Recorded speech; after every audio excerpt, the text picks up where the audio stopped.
So just all right. Okay. Thank you, sir. Okay, so my name is Taiwo Adeyiga. I'm the moderator for the Real Girls Forum. I'm also the program lead. And today we're having a joint session. We have the Real Girls Forum and the Real Boys Forum. So if you're a real girl here or you're a real boy, can you give me some emojis? I want to see emojis. You can clap, you can send love, you can send thumbs up, just do something like I've done. Okay, awesome, awesome. And I know we have some people joining us for the first time. Yeah, so we meet like this once in a month for the Real Girls Forum. We call it the monthly Good Lounge. Thank you, everyone. I can see that. Thanks for the emojis. So we meet like this and we share, we talk about life, talk about God. We introduce people to us. We bring invited guests to talk to us about our health, about our finance, about marriage, about relationships, you know. And the Real Girls Forum is a dynamic community for women aged 18 to 40 who are committed to personal growth, success, and living a well-rounded life, rounded and fulfilling life. We believe that every woman has the potential to thrive when she's equipped with the right knowledge, values, and support system. At RGF, we focus on helping women master emotional intelligence, build financial independence, cultivate strong values, and develop essential life skills so they can navigate life with confidence and purpose. So we call ourselves the real girls, not because we are girls, underage girls, no. It's from 18 years to 40. So we have married people, we have singles, and if you are just hearing about this, please feel free to join us. We share a link in the chat box where you can just click on to send us an invite and we'll be added to the group. Thank you. So this other moderator is from the Real Boys Forum. And before I go, the convener of the Real Girls Forum is Dr. Adishewa Dansu, and she's there. I will introduce her properly. And now let's have the Real Boys Forum. Mr. Maugbe, over to you. All right, thank you, Mrs. Adeyiga. I welcome everyone to today's meetup because today is for you boys. Today is the 27th meetup that we're having, and I will say this is the first time this year we are bringing RGF and RBF together. Um, it's a wonderful time. I will just say this is the continuation of what we had last year around June 2025. We had the same this type of program that it's combined RBF and RGF together, and it has been a wonderful time together. And I welcome everyone of us to this program this afternoon. And RGF is the elder brother. So RGF, you are welcome. I welcome you. So today we are talking about something that is very, very important, and is very, very important to us. So if you have not joined us in RBF, you are missing a lot, because RBF is a community that is committed to nurturing wholesome men for a progressive society. And we have a WhatsApp group platform that we discuss different areas of life, which include marriage, relationships, personal development, academics, fitness, leadership, career, parenting, finance, and spirituality. So if you have not joined us, is you are missing a lot. The link for the platform will be pasted on the chat. So please join us if you have not joined us, so that you can enjoy what we are enjoying. You are all welcome to this program this afternoon once again. The goal is not to simply to raise successful men, but to encourage men who are responsible, emotionally mature, purposeful, disciplined, and capable of making meaningful contribution to their family and society. I welcome every one of us once again. So we'll be moving now to next thing in the program. I will be introducing our convener. So our convener for today is we have the convener for Real Girls Forum and the convener for Real Boys Forum. And they two of them, they are committed to nurturing awesome men and girls, I would say women, for a progressive society. So two of them, they have been married since 2014, and God bless them with wonderful children.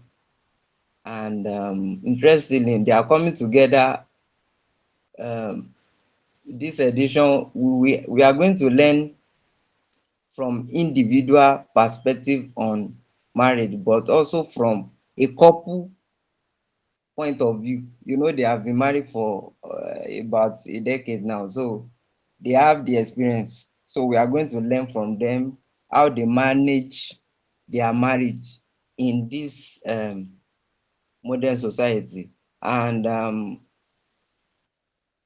our convener is a assistant professor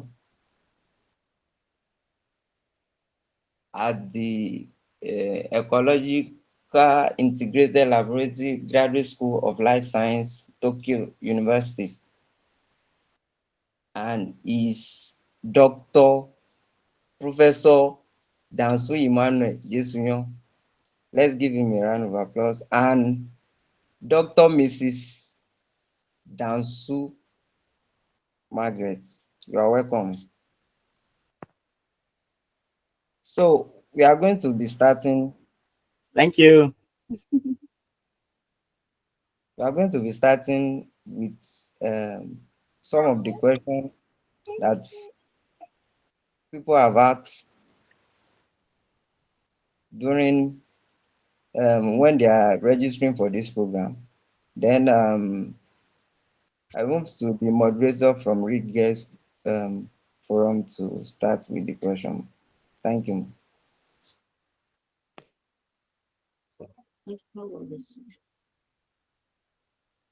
Thank you so much. Okay, so when we talk about managing marriage in modern society, what exactly are we trying to manage? So are we managing marriage itself or expectations of marriage? Are we managing our spouse? Is it external pressures? Or perhaps are we managing ourselves? Let me talk about managing marriage in modern society. Yeah. So let's have responses from Dr. Emmanuel. Well, I think at this point I want to put our program's lead on the spot. He came up with a topic. Israel, what are you thinking when you brought up this topic? What are we managing? Israel, are you still there? Good afternoon, everyone. Lovely. I'm with you, sir. Good afternoon, Thank you. Mr. Israel. All right. Thank you for this opportunity. I would like to say, first of all, as should I call myself a Gen Z and as a youth, uh, I observe differences happening in my society amongst us. I feel that many among us, especially the youth, we are losing interest in what we call marriage. And then when we look at marriage at this time, we all know that it's quite different from what our fathers had. And we often wonder why the marriages of our fathers last long. Like we put it in perspective sometimes, like, how are they able to do it? Because we do see our fathers 60 years of marriage and they're still loving each other. But nowadays, in fact, you could just get over 2 weeks marriage and then everything has broken up, and then you wonder what happened, what is going on. So, and another thing is that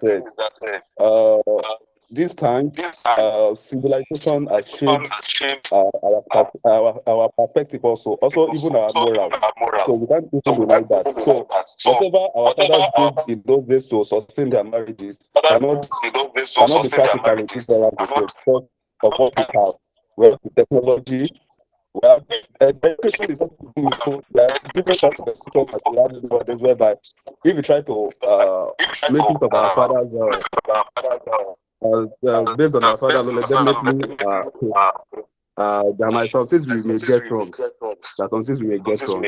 And in a society whereby everyone feels that okay, they are equal, a woman needs to do this, he needs to bring this to the table, the man needs to do this, and then when that is not happening, we feel we are being maltreated or we feel we are being neglected.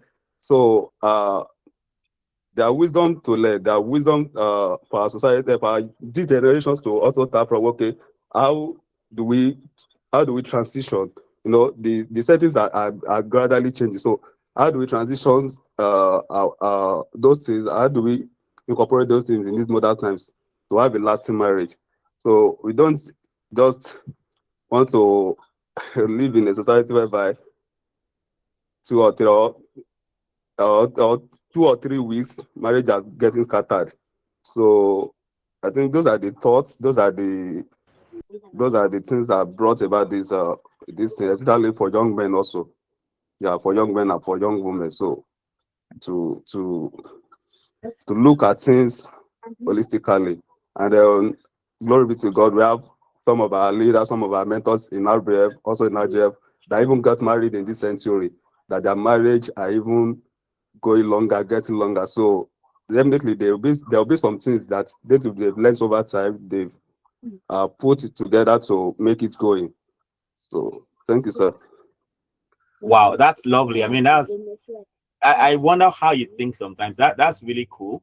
I think that's a very important thing to talk about these days. Like, especially when you see social media, it's like there are two extremes. You have the women, some women of this men has come school of thought, and then you have the gay school of wisdom and understanding. So it's like two extremes. So, and I think as sensible people in society, we need to come to this place where we have a balanced perspective. Thank you very much. I think that about helps. I don't know if that's satisfactory for everybody listening. Oh, you have something to say? I don't know. Yeah. So for me, I was thinking that maybe it's okay to just talk about the modern society, what we mean by modern society. So when we talk about modern society, it's not necessarily about this present time. It's more about the social environment that we find ourselves. So I'm sure those of us here can think about our childhood time. During our childhood, when we were growing up, the society we lived in was a little different in terms of the digital, the technology available to us, and the kind of job, the career opportunities available to us, to people then. And because of the history and everything our societies went through, the social roles, family roles, gender roles were clearly defined.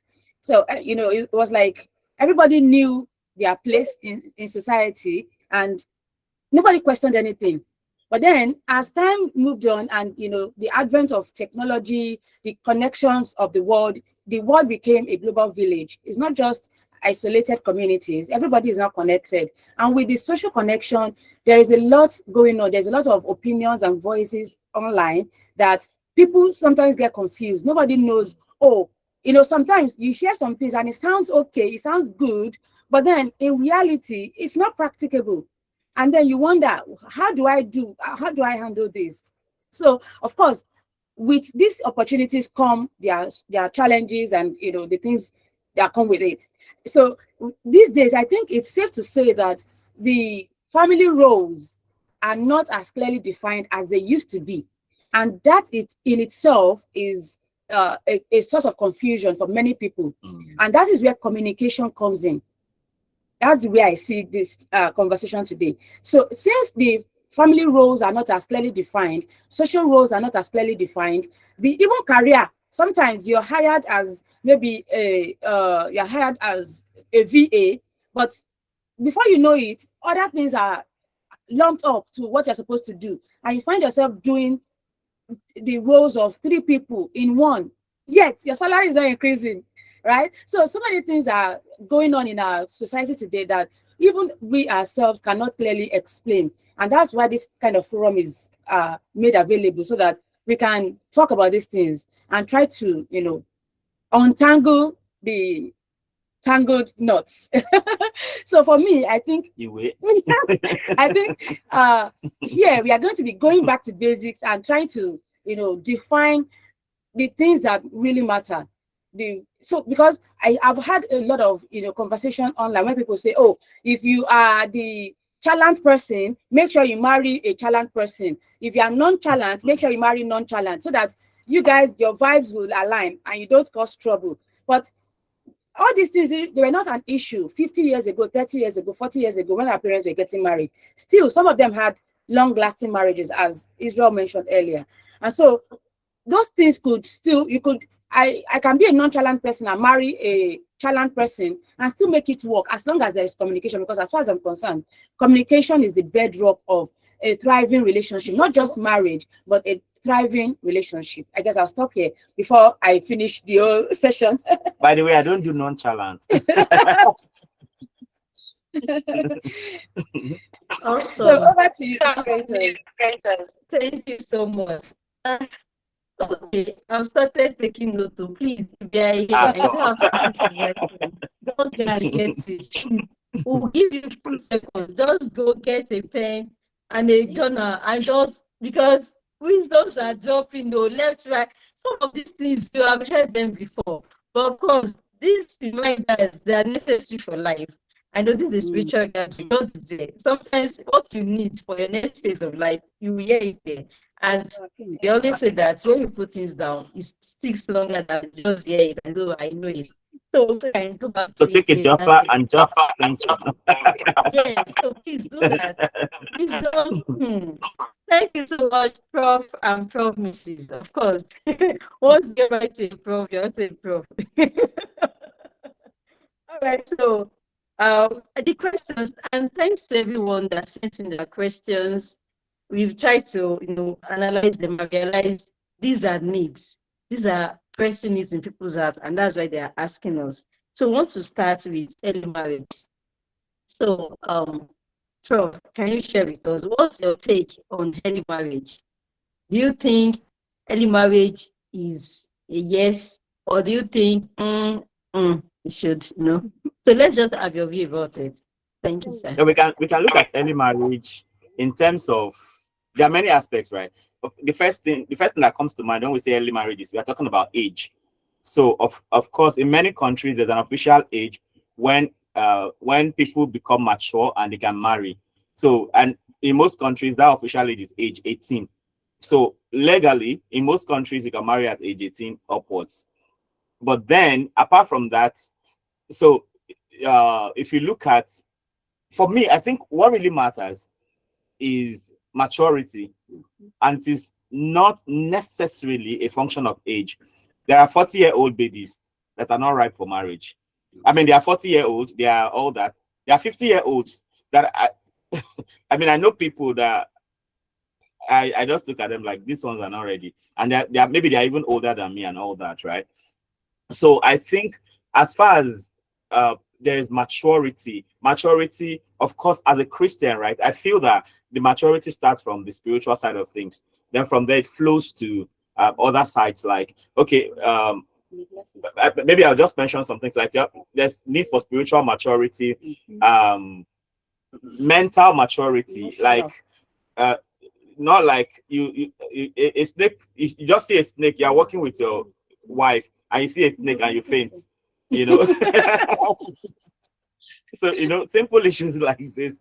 So financial spiritual maturity, there should be emotional maturity, right? There should be financial maturity. Now, when it comes to that, I mean, we've been getting a lot of, I mean, you see a lot of questions lately on social media, especially we follow some very interesting influencers. Like, how much should your man be giving you every month for you to follow him? And they'll be like, you know, only my wig alone is 1.5 million, my wristwatch, and you hear all kinds of useless talk.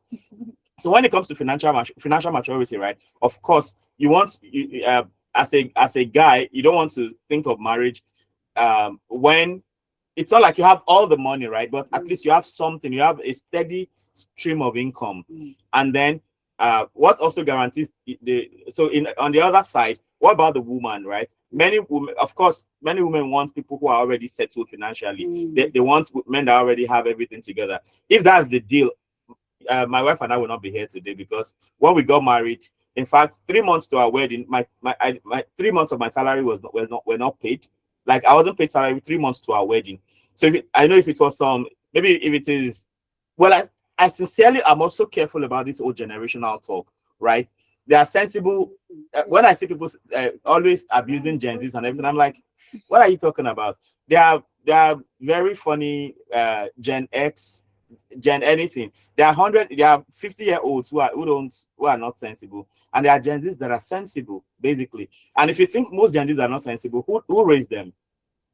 So those are the questions. So if you don't want the next generation, we also complain about the next generation. You want to raise people right. So basically, early marriage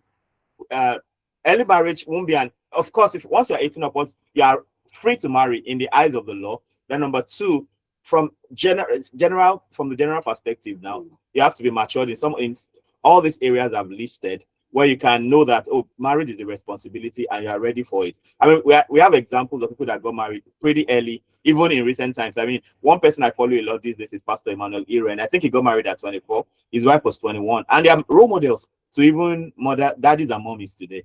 You know, so it's all about that maturity generally. I'm sure my wife has something to say. No, I think you covered it Okay. mostly, yeah. So for me, I think it's more about maturity, as it says, your readiness to handle this, because some people think these days, I think it's easier for people.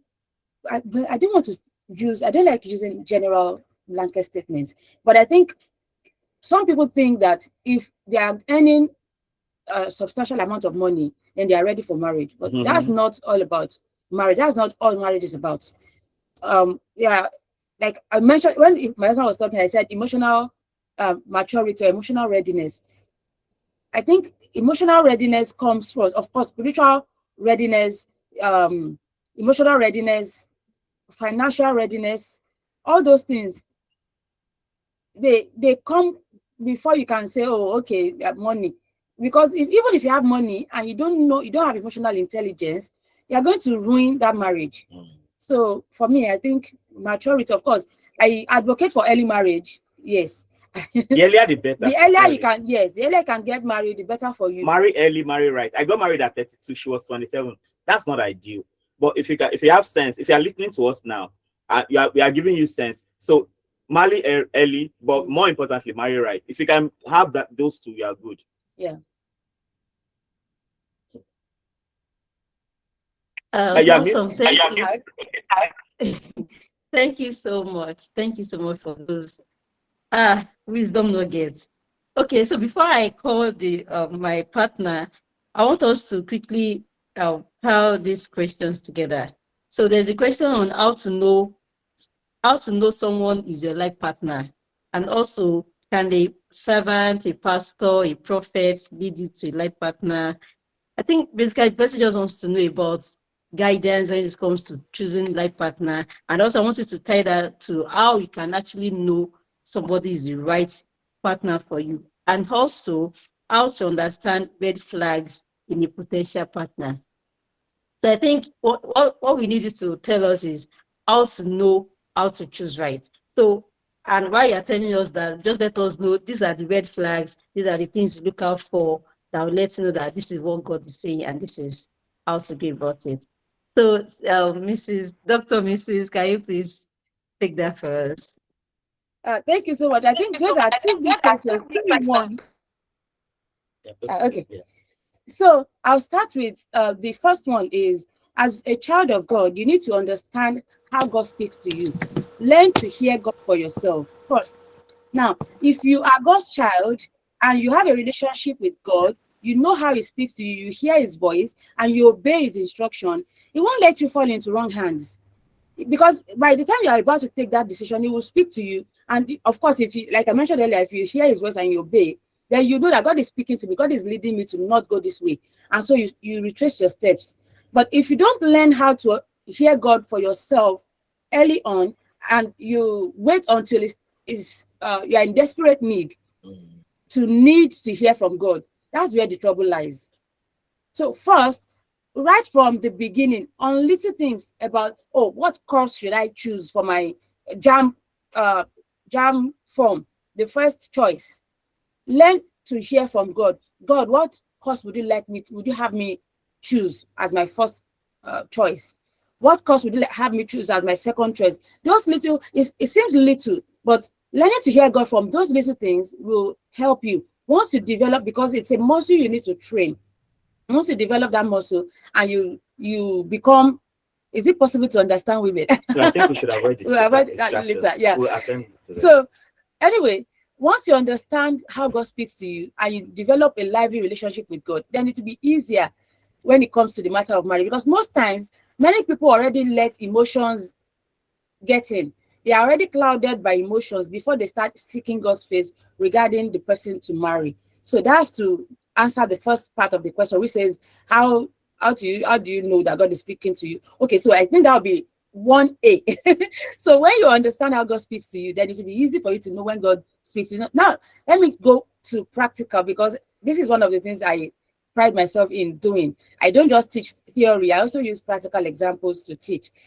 In my own case, before Emmanuel and my husband and I, before Emmanuel and I came together, I already knew that was going to be my husband. But then I didn't give him I didn't show any sign. IGG. No, I didn't show any sign to let him know that I know. But the thing is, I myself took my time to ensure that, okay, this is who God wanted me to be with. How did you know that? So the first thing is, in my secondary school now, I'll go back to, remember my example, my teaching earlier when I said, learn to hear God at the beginning. Now, these are practical ways to also go about it. I remember, I think I must have been SS1 or SS2 when we had a seminar. We had a weekend event in my school, and our principal's wife, who is a nurse, she held a session, and it was a girls only session, and she told us that we should all pick our notes. We had a note then, and write the values, the character you need to see in a man you want to marry. Remember, at that time I was about 14 years old or thereabout. I was about 14 or 15. I wrote the list, and she said we should keep this list. That for some of us, it might take us 5 years. Some of us, it might take us 10 years. Some of us, it might take us longer. But we should make sure that we keep this list until that time when that person shows. And before we say yes to any man, we go back to our list and confirm, is this person the same person on my list? This person I'm seeing physically in my front, did they match the list I already wrote? Now, remember, when we were writing this list, most of us didn't have any boyfriend. I attended a Christian secondary school. It was in a village. I didn't know anything about boyfriend, girlfriend then. So Valentine gifts. I don't know, maybe some people do, because later, it was after I left secondary school that I realized that some things went on in that school that I wasn't even privy to. I didn't know. For me, everybody used to tell me that I'm always very serious. And it's because I'm always minding my business. Since I was a child, I was left at home by my parents to read books. My dad would give me one huge holy market. Avoid distraction. My dad would give me those of us that remember Tell magazine when we were growing up. Monday morning when they was leaving the house during our holidays, my dad would give me Tell magazine. Sometimes it would be Guardian newspaper. Ask me to read it. When he comes back in the evening, I'll give him summary of the stories. Taiwo is there. She's my younger sister. She'll tell you of the stories that were written in that book, in the newspapers. So I was always busy reading. So when I was in boarding school, I didn't even know that people were doing anything behind any door. until when we started having alumni groups on WhatsApp and people started sharing stories. I was just shocked. My mouth was always open, like, seriously, this is going on. So anyway, what I'm trying to say is that I wasn't privy to any of those happenings that, you know, the teenage antics that people did then. So I just used my church mind to write my list. And so when my husband came, that must have been 2000 or year 2001. So when my husband came in year 2008 or 9, so that was like 7, 8, let's say, yeah, 7, 8, 9 years after, I went back to my list. He's here, he can testify. I brought out my list. I was assessed. I was called based on that list. So I know they always carry first now. So now that's to tell you that before emotions come into play, you already have your values sorted out. You know what you're looking for. This might be an unpopular opinion, but this is what works. You know what you're looking for. So when the person now comes, before you let emotions cloud your judgment, go to that list, confirm. Do they align? Are there the things you're willing to compromise on? So one of the things I was willing to compromise is cooking.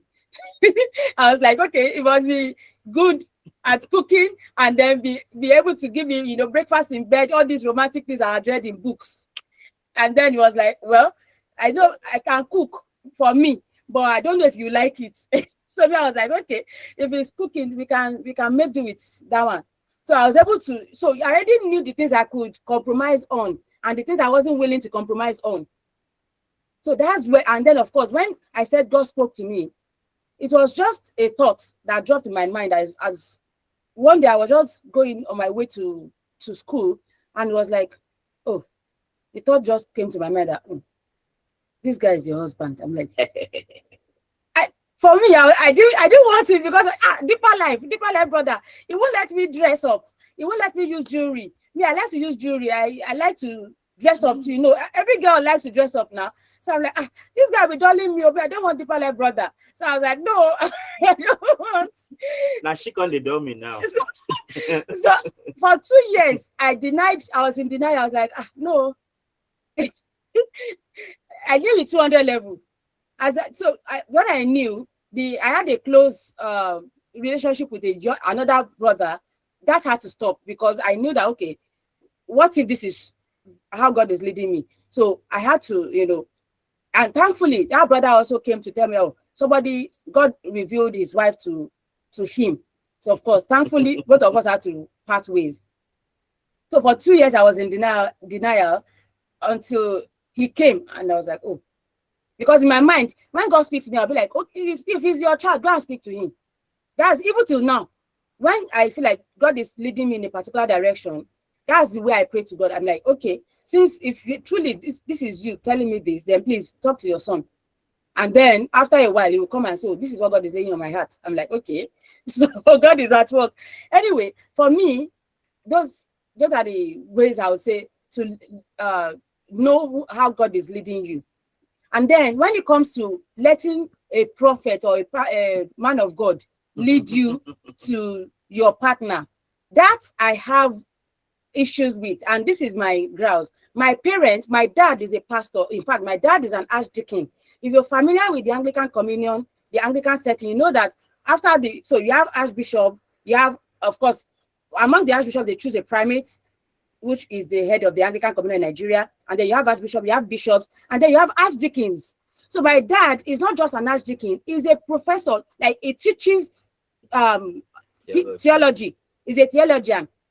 Some of his students are already archbishops and bishops.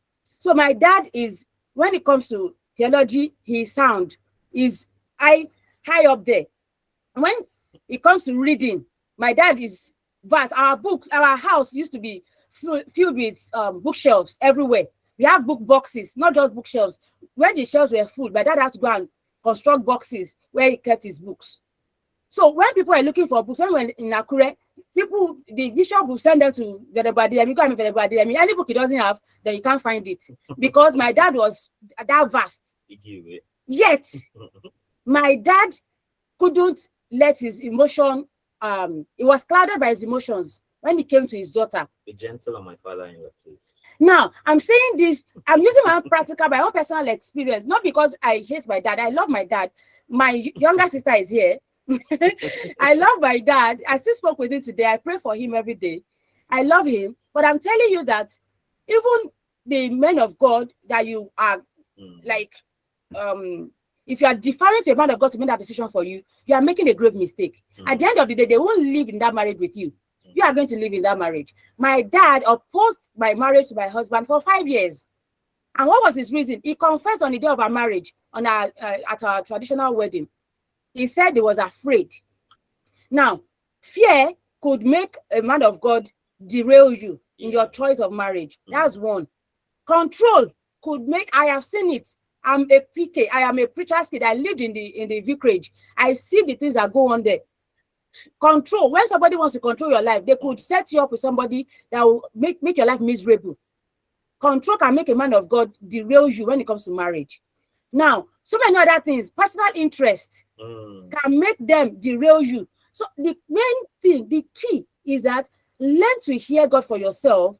Have trusted people. When you're choosing your man of God, don't just choose people that you always be saying yes to, or people who have control over you. Choose people you can reason with. Even God, our God Almighty, He said we should come, let's reason together. God gives room for conversation. As long as you have your strong reasons, God said, come with your strong reasons. Let's reason together. If you're a man of God, your pastor cannot reason with you, I think that's not a good relationship. It's not. You should run for your life. Okay, I guess I'll stop here and let him. Yeah, I think I just want to summarize what she said. So you see, I think the most important thing there is know God. I see that. I think we can't avoid this distraction. Mama just a para. Please, God.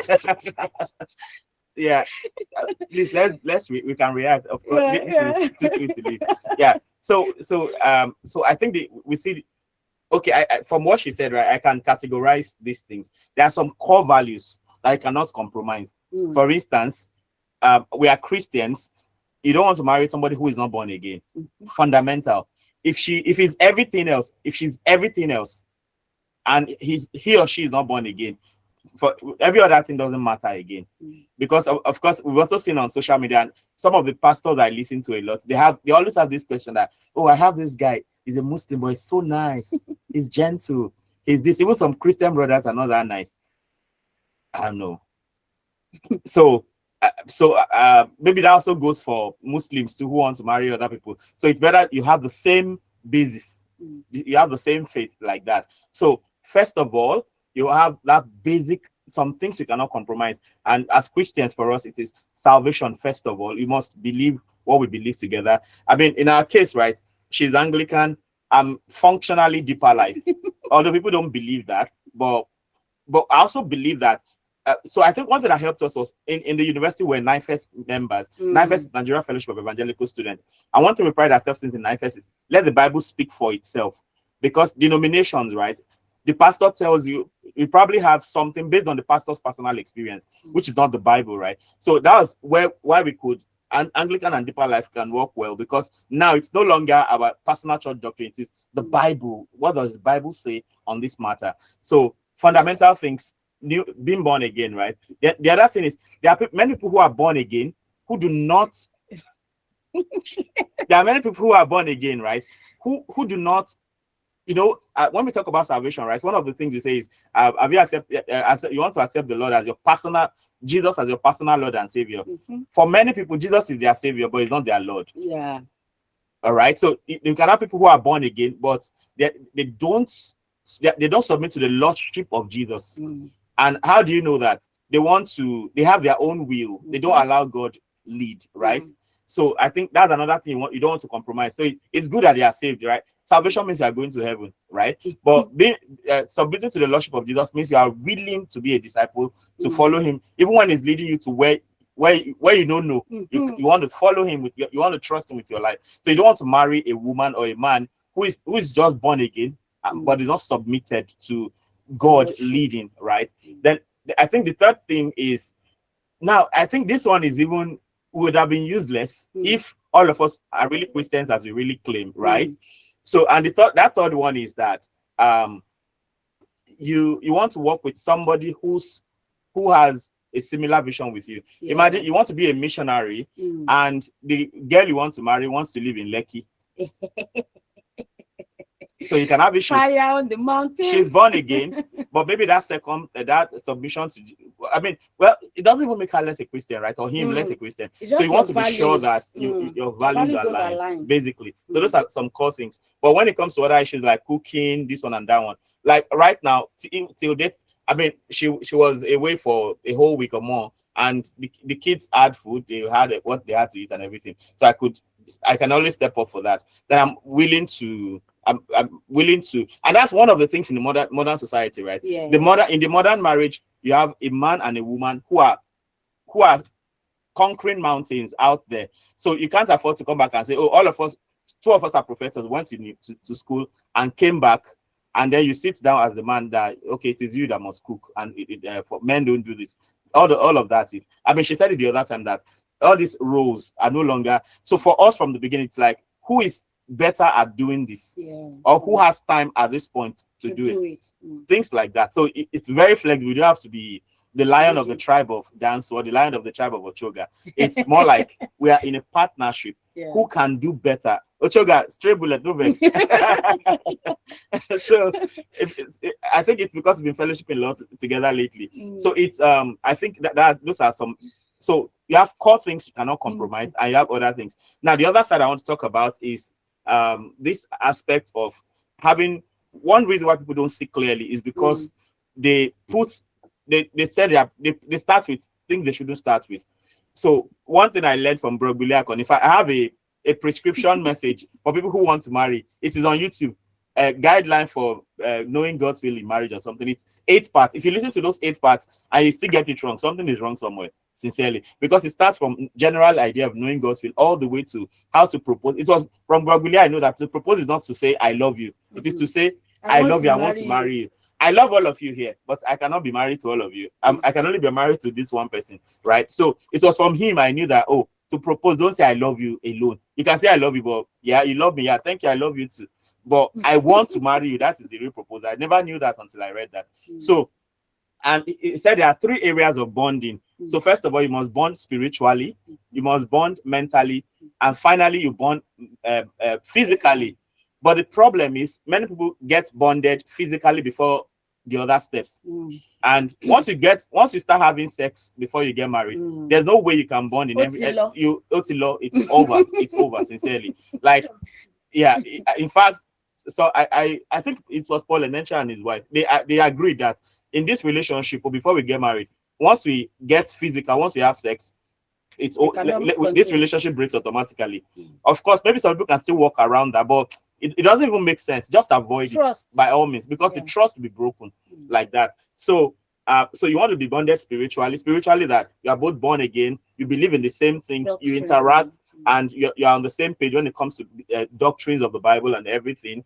Then the next level is mentally. For me, from day one, from secondary school, I told myself, any wife I want to marry, one of my visions is to become United Nations Secretary General.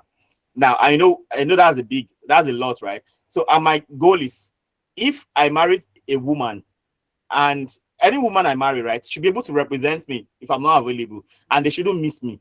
That was all my goal. Like, that's so if I now get married to a woman and you say in 1950 a mathematician won the Nobel Prize in literature, and the person is drawing blank, like, well, I mean, I can't deal with that.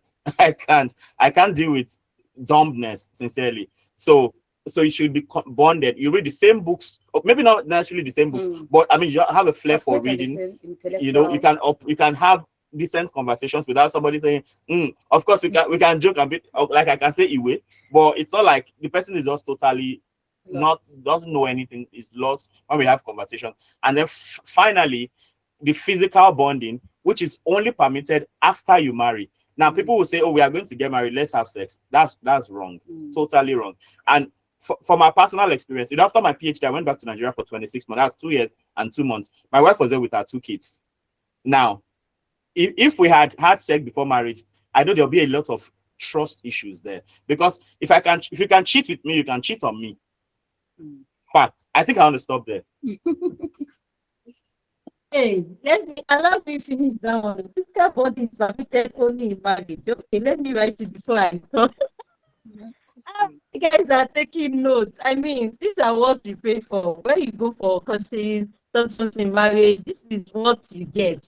And they're getting this free of time. I mean, who does that? It's only we get strong and we boys strong. Thank you so much, Prof and Prof Mrs. Okay, so let me give you guys a little background story. Yeah, Dr. Dansu Margaret is my elder sister, and everything she said, absolutely spot on. We have no business trying to impress anybody here. We are just going to come and tell you as it is, because we rather fear God than fear man. So don't think, oh, with all these things they are saying, are we sure? You can be sure. You can take it to the bank. Okay, so let me tell you something. Why? I think it was when I finished secondary school that, you know, we are in the big phase, we have people getting married. In fact, there was a time in Akure that every weekend there's always one wedding in the chapel organization or the other. So weddings. And what I asked my sister, I asked her that, how do people know who to get married to? Just as somebody is asking here today. And I kid you not, guys, the exact words she said when I called her to speak, that was what she told me. And I wrote it, I said, you need to understand how God speaks to you. You need to grow up to learn God's voice and hear Him for yourself. That was what she told me. Exactly, that was what she told me. It's like, go to the clothes you want to wear.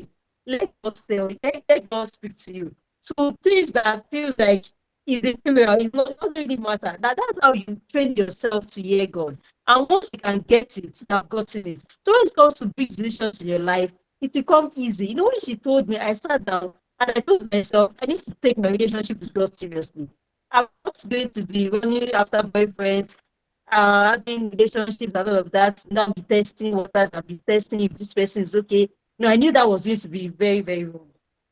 So I took awards for it. I started training myself. I used to tell my children, sometimes when I'm studying the Bible, I'll be writing notes and see how to get ministered the next day. And thank God for the fellowships they attended then. You know, sometimes that's also shared word of God with other people. But I used to write, I used to journal, I used to know. I was so, I was on fire. I'm still on fire, but marriage has happened to me. But of course, this is what she told me, and I ran with it. And to the glory of God, when I met my husband, I heard it like this, that's the husband. It was so clear. It was not like a prophet told me or somebody told me.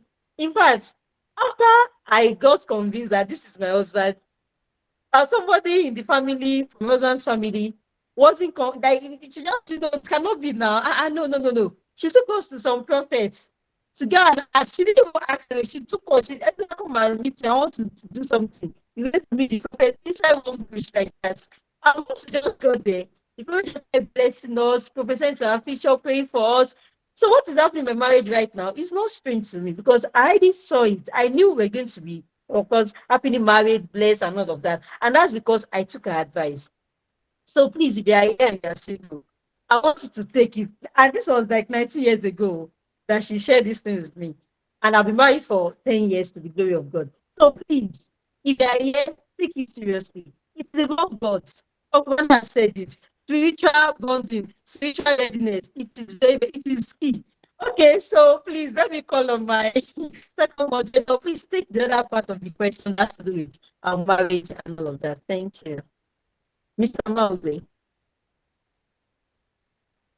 All right. Thank you very much, ma. We are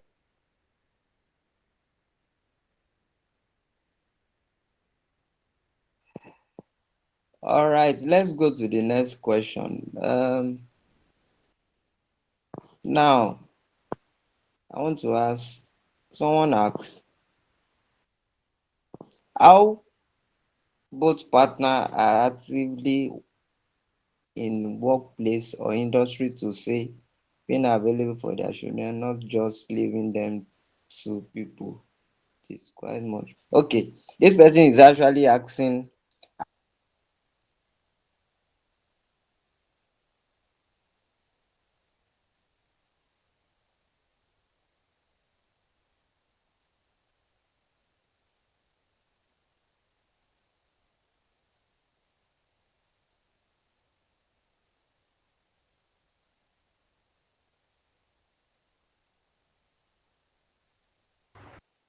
Brother Maugbe, if you're speaking, we can't hear you. Can anybody hear him? Okay, let me take it up from there. No, So, no. okay, thank you, Mr. Shu. Okay, please share with us, how does marriage work in this modern age? I think we've touched on that. So the question I talked about, where both partners are trying to grow their career and they're also trying to work on their marriage.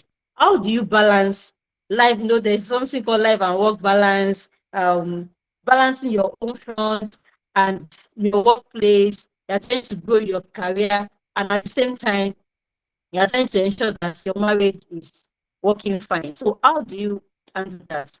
Uncle Emmanuel, please take that. Well, I think two keywords: intentionality and flexibility. Now, I think I'm a very ambitious person. I've told you I want to become United Nations Secretary General, if God wills. So how do we arrive at that? Of course, I learned I think I was in SS2, SS3 when I knew that. Okay, I just saw Kofi Annan was United Nations Secretary General. How did he get there? So I went to dig up his story and I discovered, okay, he studied in Ghana first of all. He had a master's degree in Ghana also, and then went to the United States, had a master's degree again, then started working as in the United Nations as a staff. And then later he became Minister of Environment or so in Ghana. And then he became, United Nations Secretary General. So I saw all of that and I'm like, okay. Nice. So then I checked job vacancies. Like I was in secondary school, I checked job vacancies in the United Nations. And I discovered most people that got employed there either have a master's, MBA, Masters of Business Administration, or a PhD. So, and of course, being academically inclined, I just felt, I always knew I wanted to have a PhD, right? And I also knew right from secondary school that whoever I was going to get married to should also be a PhD and a professor. I don't care whether professor of bead making or cake baking, anything, I don't care, So I had that kind of thing. And to make that happen, right, that would take, that, like I said, a lot of intentionality and flexibility. For instance, so I did my we're classmates in FUTA, by the way. We were maths department together. And after graduation, I went to Katsina for NYSC, came back to FUTA as graduate assistant because I had a first class, right? Then after that, I did my master's in FUTA. Though I didn't want to do my bachelor's degree in Nigeria, but I had to do bachelor's, master's. Then in fact, I started PhD also in FUTA because I just knew I had to get a PhD thing. So finally, God opened the opportunity to come to Japan, and I came to Japan. And guess what? As we're coming to Japan, I think the day we had this guy was the day the professor that supervised me sent me his acceptance that he was interested in supervising me. That was August 4, 2017. No, 16. 2016, yeah. Thank you. So so all that while we just agreed together, you know what? I'll go to Japan. If I go first, after a few months, they came to join me after 2.5 months. My wife and our boy. So after that, so I'll do my PhD, and then you do your masters. Then after my PhD, I'll return to FUTA while you continue with your PhD. So we just had that plan. We didn't know how it was going to work or anything like that. Because she graduated with third class, by the way. So in case you have a third class and you think your life has ended, this is an inspiration for you. Now she's an assistant professor in the same university here, Taiwo University. Now, so when she came, so by the time second year into my PhD, she started her master's. And we graduated together. And you got him pregnant also? Yeah, I was pregnant. I mean, before my master's admission, I was pregnant. So I had a daughter after the first semester. Exactly. After first semester, this big girl was that. So I was a PhD student. She was a master's student. And what made it, in fact, then wanted to bring our parents-in-law, my father-in-law, my brother-in-law, wanted to bring them, and their visas were denied. So as a result of that, I had to step up. Whatever they had to do, I had to now step in. So if I had this mindset that, as a big boy, as an African man, you don't go to the kitchen, you don't cook, you don't do anything, you don't do grocery shopping. So for us, just like we said, it's not like this is what you should do and this is what I should do. No. What do we have? What has to be done? Who is available to do it, or who does it better? For instance, I don't like ironing. not like I don't iron at all, but most times I feel that if I iron, the cloth becomes rougher than when I started.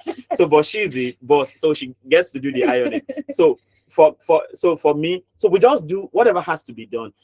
You know, imagine, I already know that I want a professor wife, right? She will go for conferences. She has gone to a conference for 12 days before. She's been away for, I mean, she always travels like that.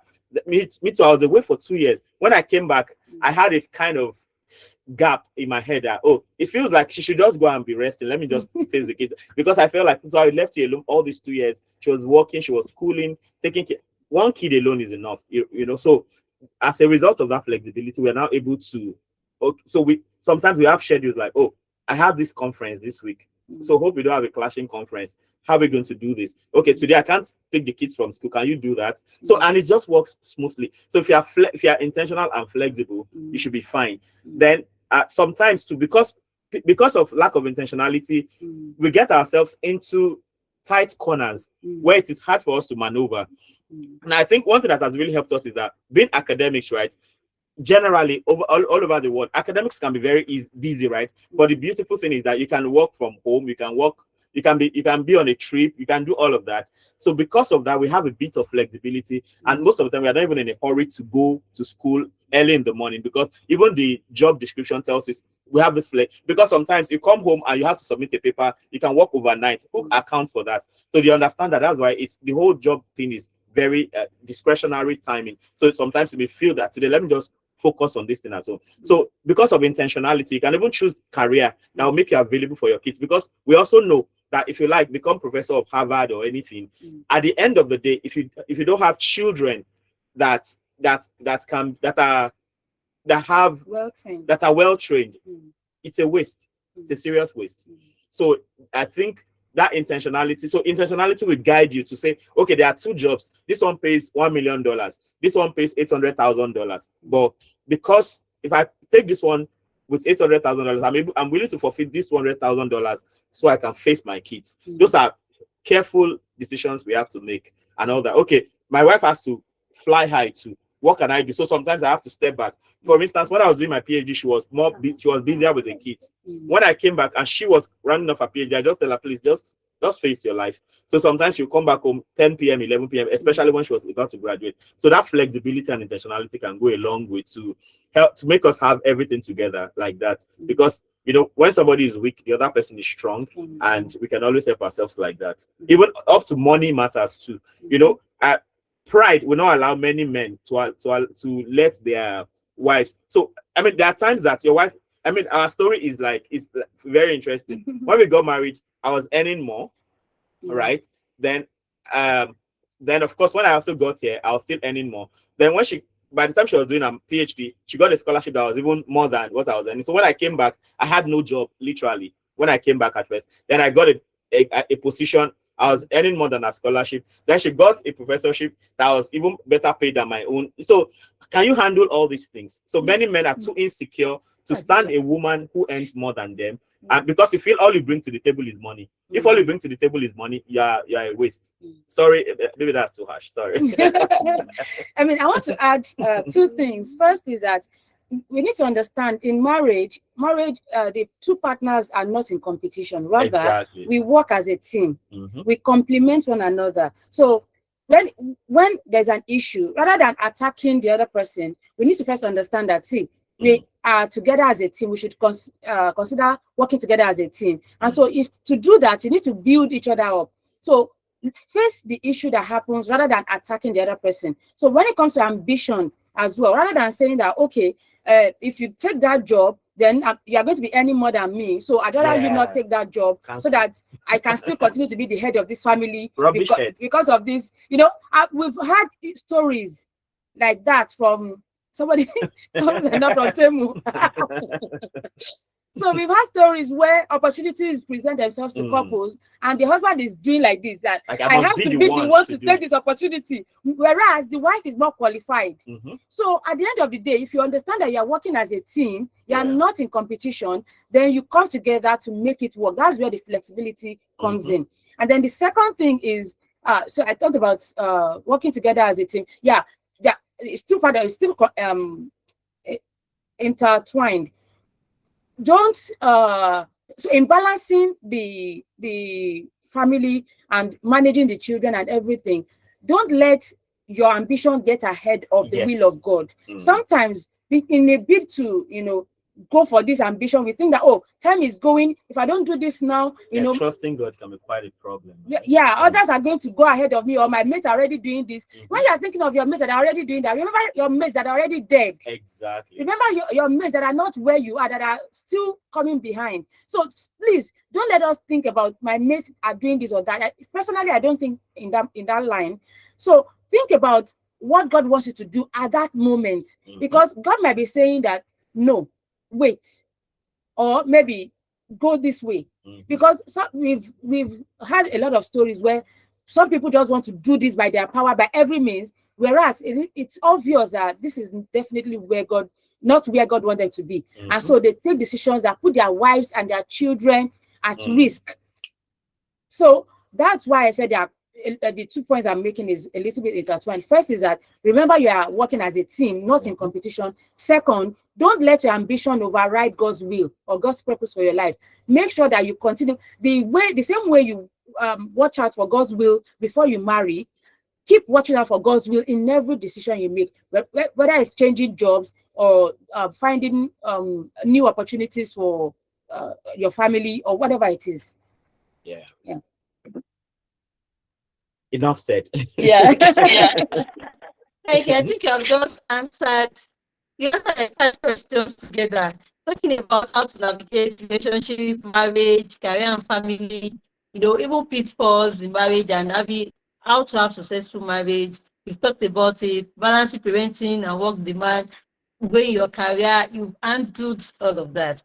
So, Brother Maugbe, I think we would love to ask them about our openness. There's a question that talks about openness in marriage. Can you take it up from there? All right. Thank you very much, ma. This is interesting. I'm loving this. Now, there's a question someone is asking. In marriage, what is the limits that you should open up?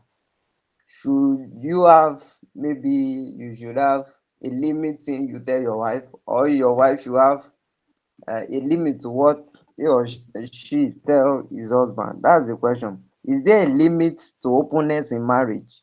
I mean, something your partner should not know about. So that's the question. I think Mrs. Dansu should go first. Thank you very much for that question. Yes.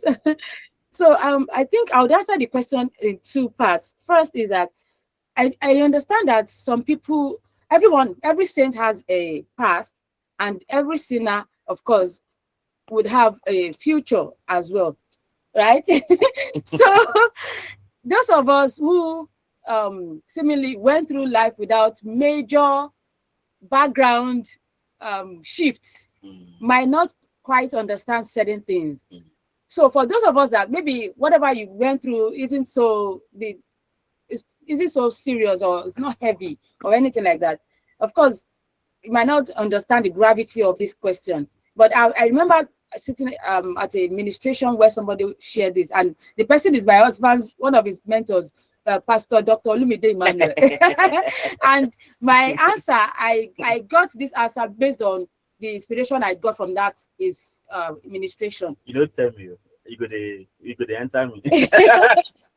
So sometimes when somebody goes through a serious life-changing past, and they make a complete U-turn, and now their life is totally different from what they went through, and maybe it is when they're in this new phase that they meet their partner, and it seems like, okay, whatever happened in the past, maybe just a vague or a general story would suffice. I think it's okay. You don't have to go into details, because some men, some people, depending on who you are dealing with, some men cannot handle certain details, or some women as well cannot handle certain details.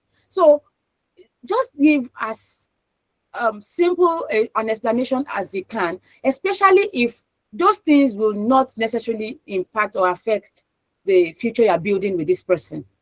So, for instance, if maybe let me just give an example that was given at the administration as well. Somebody who was exposed to street life from early years, maybe from age 7, and in order to survive, they had to go through sex work life. And then maybe in their teenage years, they had a complete turnaround. They became born again. They know the Lord. They had a clean break from that past, and they don't have any STD. They don't have any child. They don't have anything that is major apart from, the fact that they went through that life. Maybe God has even healed them of the trauma that came with the life. Now, explaining the details of the men and the things they went through to their future husband or to their husband is useless. They don't need to do that. Not every man can handle that detail. So you don't have to open up like that. But if there is an incident that maybe led to a major life change, for instance, there was an accident that caused you to have some organs taken out or some chronic issues, and you are going to be spending your life. You can't have a child. Maybe you can't have a child or something, and you're going to be living your life with this person. Then it's okay to open up and say, okay, this is the situation with my body, and are you ready? If both of you are going to be trusting God with faith to heal or to do a miracle, then you know that you are at least open. So that is different. I'm sure you can see the difference in the examples I gave now. Now, some details are better kept to yourself, even to your grave. You don't have to share everything about your life. I understand that we live in a period where people feel the need to expose or to over-explain, to share and overshare everything that is going on in their lives. And sometimes I even think that could be some kind of disease. But I don't think you need to share everything as long as it doesn't affect your current life and it doesn't affect the person that you're going to be living with.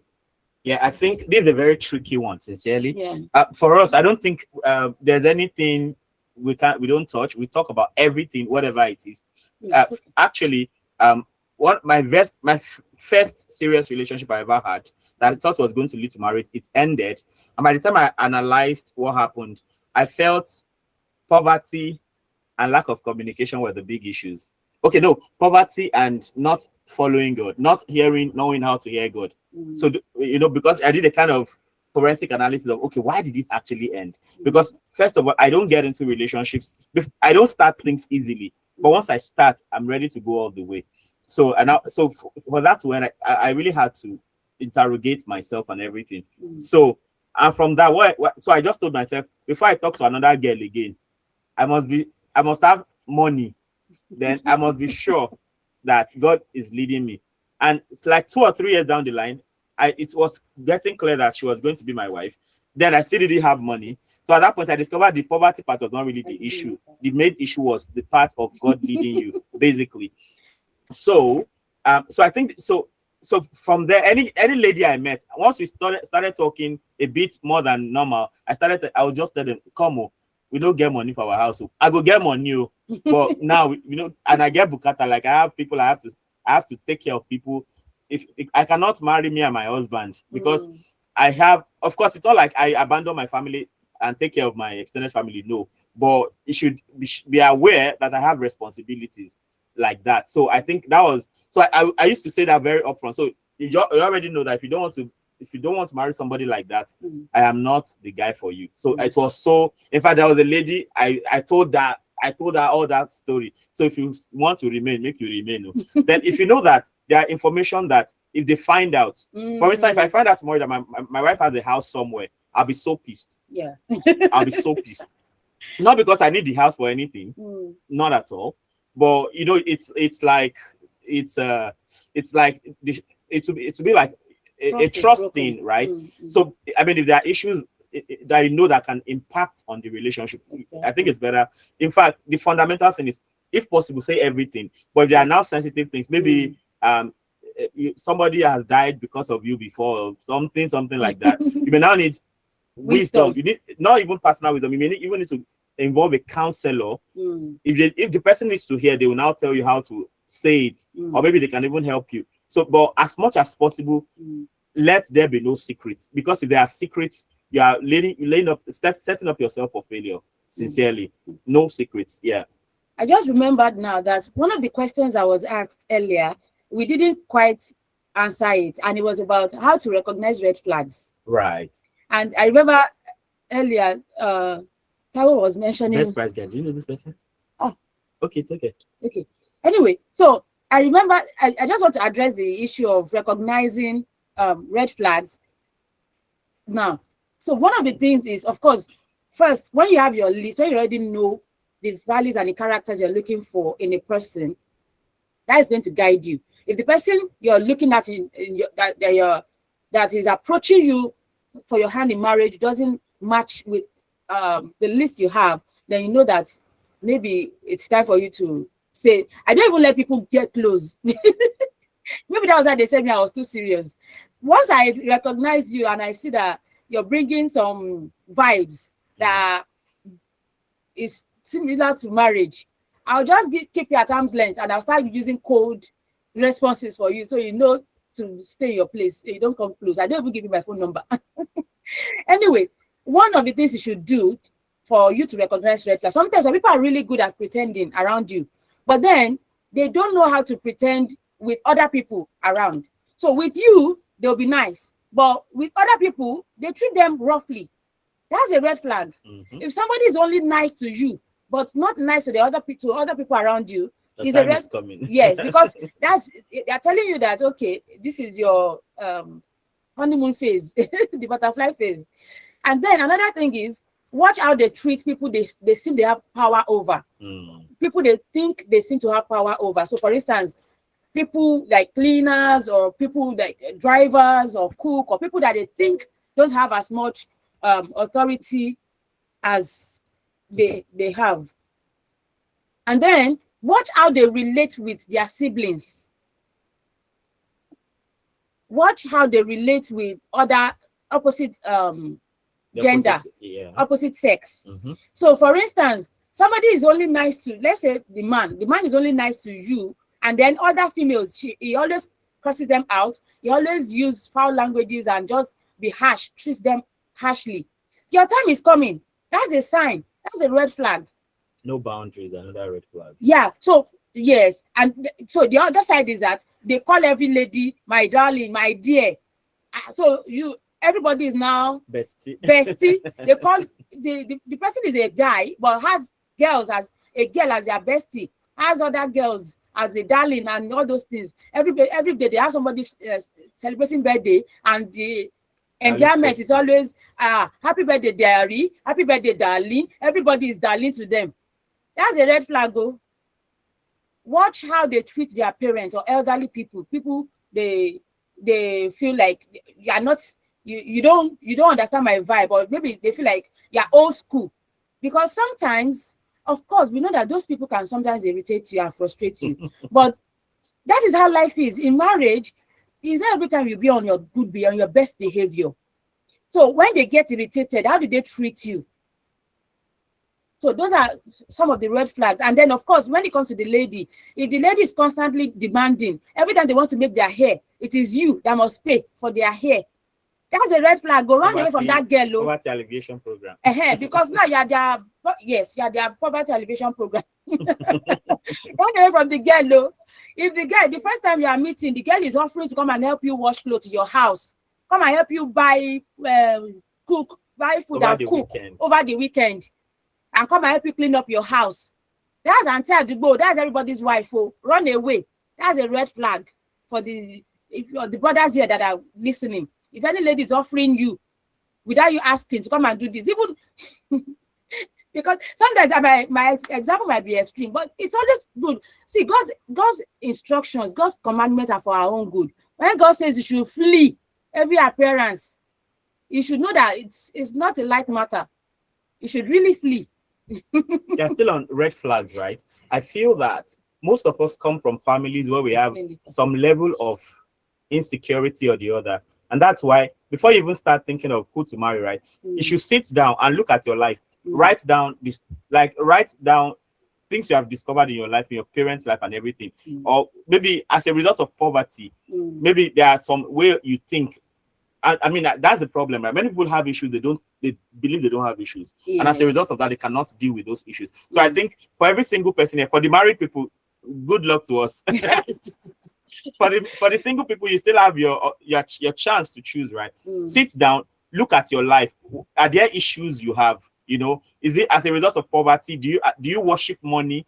Is everything all about money for you? Or as a result of over pampering, you are lazy? You know, you should sit down and take care of your trauma first before you start. Because if you look for a wife when you still have those childhood issues, you can choose wrongly. You can choose a wife for the wrong reasons. You can run away from an ambitious woman because you think she'll be dominating you or something, because you don't have the wisdom to handle a high-flying woman. So you want to sit down first and check your life. What are some issues you have? Or did you see your parents always fighting? Or did you see your father always beating your mother? Did you see your mother always cussing your father out? And you feel that those things are normal. So all of us, you want to go back to your childhood. Remember, write down your story and see what issues there are. And maybe if it is prayer you want to pray, or sometimes by just looking at them alone. And I remember we went for one camp one time here in Japan, encounter camp. So there's this set of questions were asked. So is there somebody who offended you that you have not forgiven? Have you ever had illicit sex? All those you list everything. So after everything, so you now pray. So they'll now ask you all these ones now. Are you ready to forgive that person that that has offended you so much you don't want to let go? Because if you have unforgiveness, you're going to make wrong decisions for sure. So in fact, despite the fact that I felt I was already up there that time, that thing helped me. So by the time we were done, they now told us, then tear all this paper and throw them away. So that was a kind of healing for me. So you want to sit down and list out whatever things you feel that is not okay in your life that you want to let go of, and write them down. If there's somebody you need to forgive, maybe your father treated you badly, your parents abandoned you. In my case, my parents were divorced when I was only 2 years old. So I never lived with my parents, as all of us are here together. I never lived with my parents like this under the same roof, never before. So, but I knew that I don't want to raise that kind of family. So you have to leave that place, you know, and it comes from, first of all, realizing that. So, and that's why then one big red flag is insecurities. So when you see people talking about money, like you don't want to talk with them, like this one's their wallet is too much. Or when you see, I gave the example of a high flying woman or something, or when you see a girl that is very handsome. You know, some girls are afraid to marry handsome guys because they feel that all girls will be on their matter. Those are red flags. Like you can miss your husband because you don't want to marry him. God has given you handsome boy, but you're afraid that the guy will be everybody's husband. It doesn't have to be, sincerely. So these are very subtle issues that we should pay attention to. Over to the moderator. All right. Thank you very much, sir. Thank you. I think we have covered most of the question from the list of questions that we have here, but I have one I want to ask that we have not really touched, and is about financial management at home. So that's the third question on the list. How can couple handle financial issues, like maybe management of finance in the house? Who's supposed to take the responsibility and something like that? So I will start with Mrs. Dansu. Thank you, ma'am. Thank you very much for that question. So I think that as with everything we've been discussing, communication comes first with finances. I think they made statistics research, and they found out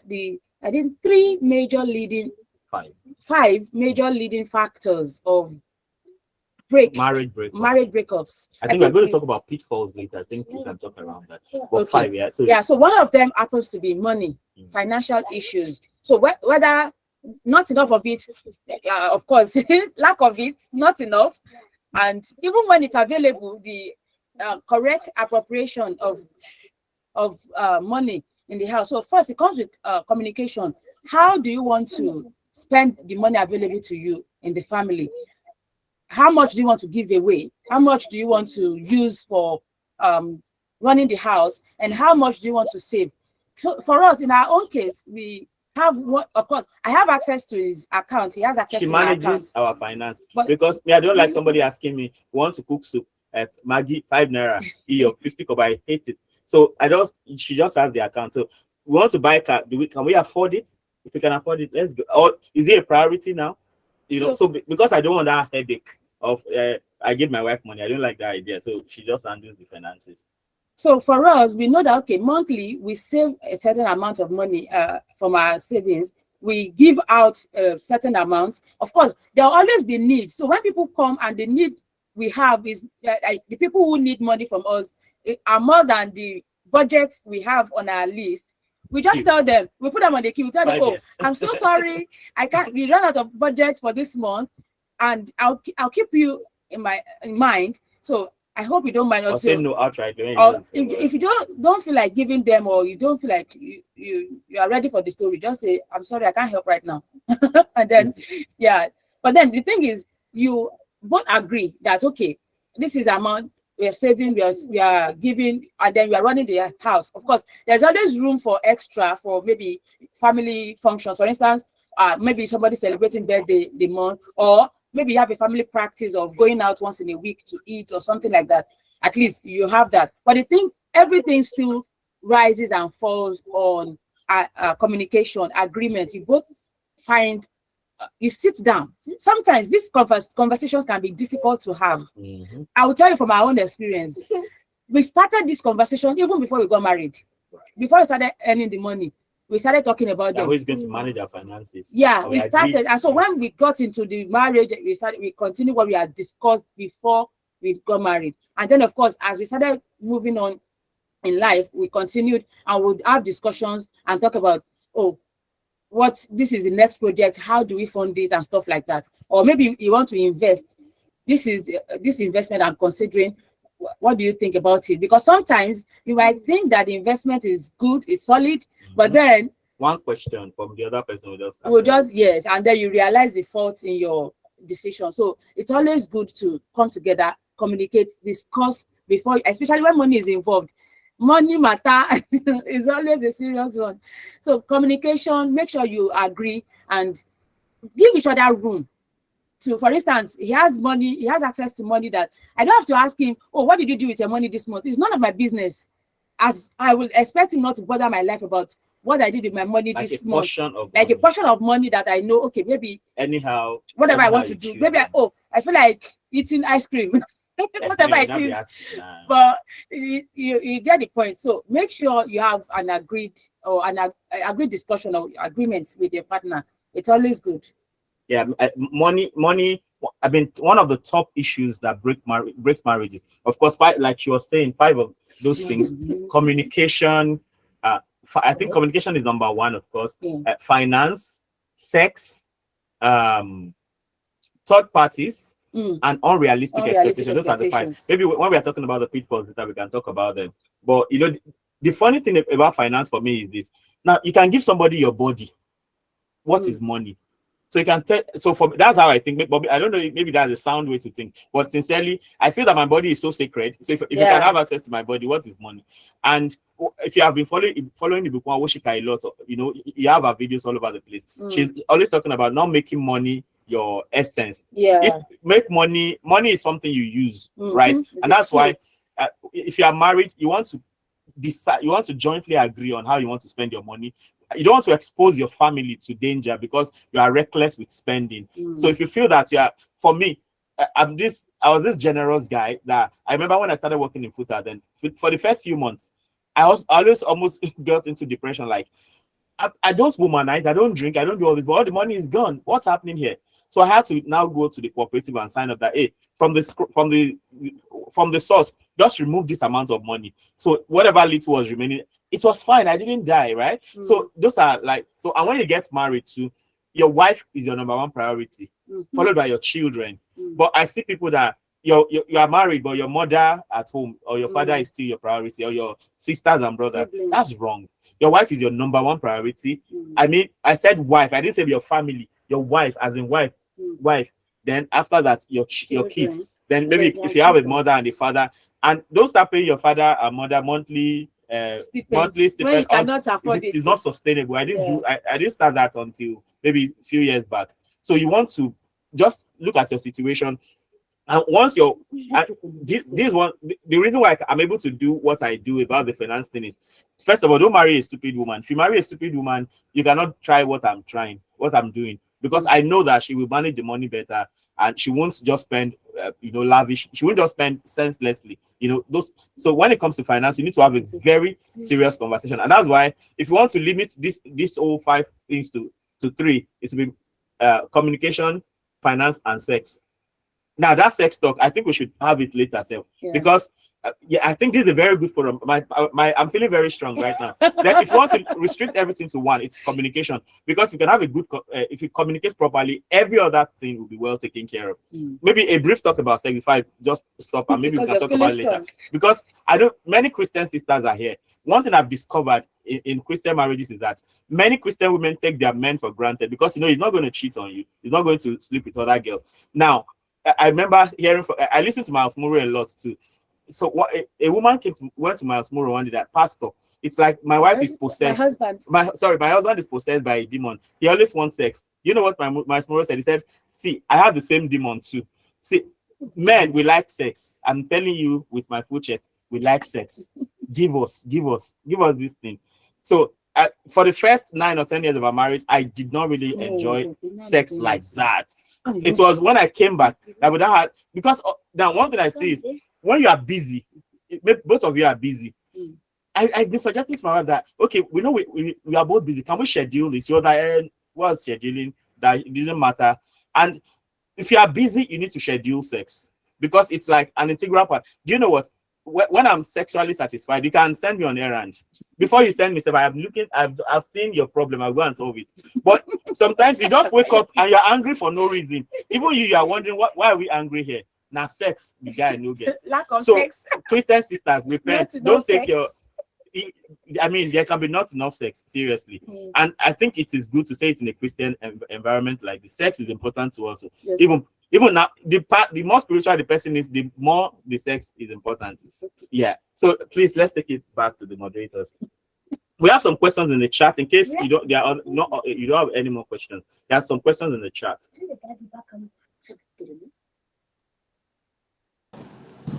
All right, so I think we should go on with the question on the chat now. Let me see.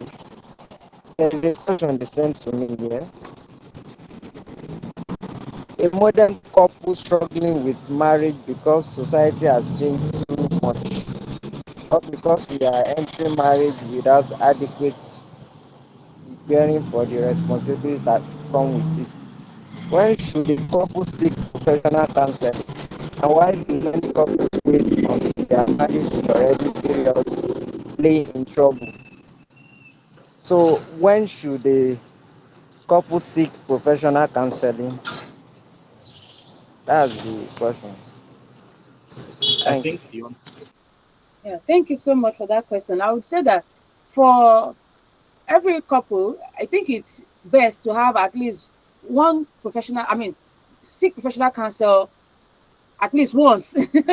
Then you decide whether you need more or not. Because this is what we've realized. Can I say, can I use that word? Because I don't like using that general blanket statement. But it is true. Every person that was born and raised in Nigeria is traumatized. Right. I agree. Because our government traumatizes us. Most of us live in dysfunctional families that we don't even recognize the extent of the dysfunctionality. So until you go for a professional counseling session where things are mirrored to you, you see the ideal, and then you look at what you were used to, what you have been used to, you might not even recognize how different things are. So I would recommend that every couple should go for professional counseling at least once, and then decide from there based on how the session goes. And of course, choose where you go for counseling, where you receive your counseling. It's always good to go to a Christian counseling center where you know that they are not out to control you or to teach you a doctrine. Indoctrinate you. Yes. So I think that from a personal experience, right? From day one, I always felt that's Maugbe. Okay. Yeah. So from day one, right? There's a temptation for us to feel that we are cool. I mean, people that knew from Futa just knew that, oh, these guys are meant for themselves. Like, we've been friends forever. But guess what? Last year, we by chance, because normally if it just occurs to us, we feel, what are they going to tell us that we don't know already? That's a very big lie. Discovered this was a big lie. So by chance, somebody in church just came like, oh, they have a pastor in Singapore who is into marriage counseling and things like that. And the person was coming to our city to have marriage counseling sessions and everything. So somehow, because of our kids, because the structure of it, we couldn't go with our kids, so we couldn't have it. So finally, we had it online. Guess what? Having that session really helped us, even with all the things we thought we knew already. And from there, even if you don't go for professional counseling as it were, you should have. So right now, those Singaporean couples, they are our marriage mentors. So you can have marriage mentors. You see people that you feel that, oh, these people, I can learn from them, and they are not funny people. They are not, some in church there's a lot of forming. There's a lot of unrealistic. So you just see people that always come and they are bless you. They are not real. So if you see real people who you can adopt as your marriage mentors,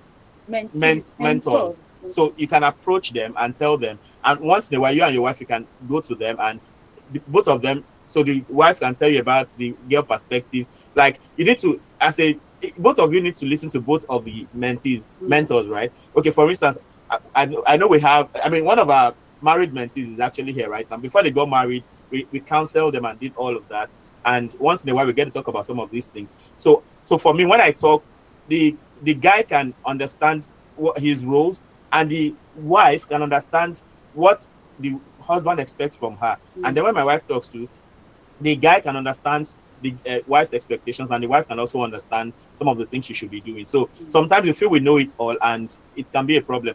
For us, I was really humbled by that experience, that, oh, so we can still learn so much from counselors like that. So in fact, that one was very mathematical. It was very scientific. They gave us questionnaires, we answered questions, and from the answers, the man could analyze that, oh, this guy, you have problem with this thing, this guy, you have problem with this thing.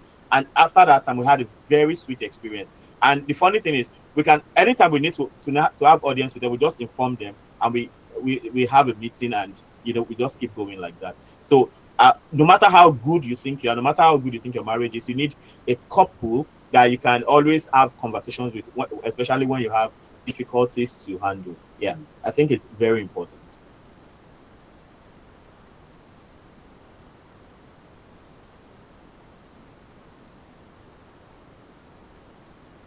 Is Maugbe still there, or we should go on with the chats? Yeah, I'm still here. Thank you very much. Okay. I want us to go on with the question in the chat now. Or if anybody has question that want to ask, you can unmute yourself and ask your question. Somebody raised their hand before now. I don't know. Is the person still here? One a day. I don't know. List of people. Anyway, while the person thinks about, okay. OC wants to ask. Okay, Mr. Akbo.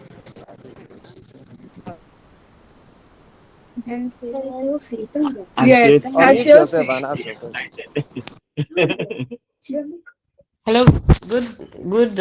It should be afternoon in Nigeria. Good afternoon, sir. Good afternoon, ma. Sorry, am I audible? Okay, I asked the question in the chat, but I felt maybe the chat might not really. Yes, ma'am. The chat might not really encompass what I wanted to ask. So my question is actually more about, couples still having like friends outside the marriage. I understand. Okay, maybe the two people in the marriage having friends, what we call family friends and all that. But I'm asking concerning, like, how sometimes some people say, oh, you might need somebody to discuss some things with. Maybe men do not necessarily understand some of the things ladies go through, so maybe you would need, like a separate girl group, to discuss with, or maybe a best friend that is a female to discuss with, and then the man also having that. What are your thoughts about that? Does it do better for the marriage, or it could worsen the marriage? Yes, basically. So because it's like, is the couple supposed to be like, is your partner supposed to be like your Everything. always All go-to person? Yeah, something like that. Yeah, finish it. Go. Okay, thank you so much for the question. I also read the question in the chat, and I think it's a really good question. Personally, I'm of the opinion that you need to have a personal time. You can't keep spending time only with your husband. You'd frustrate each other. Even though you love each other, you just frustrate each other. Sometimes it's good for you to spend time apart and rejuvenate, get different perspective, and then come back and share your experience. So personally, I believe that it's a good thing to have a friend, the same sex friend outside of your marriage. And the thing is this friend should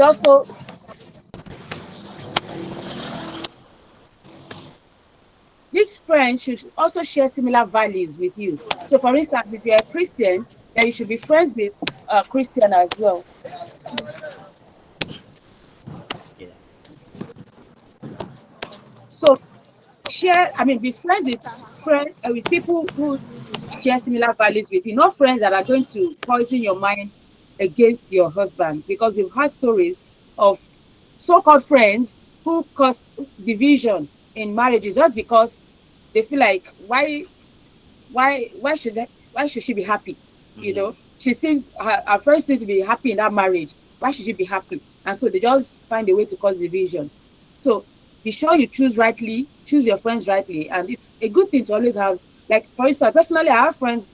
Some of my friends are here on this group call, and whenever I speak with one of them, my husband is always happy because he's like, oh, I like it when I like it when you guys spend time together and you talk, because it helps to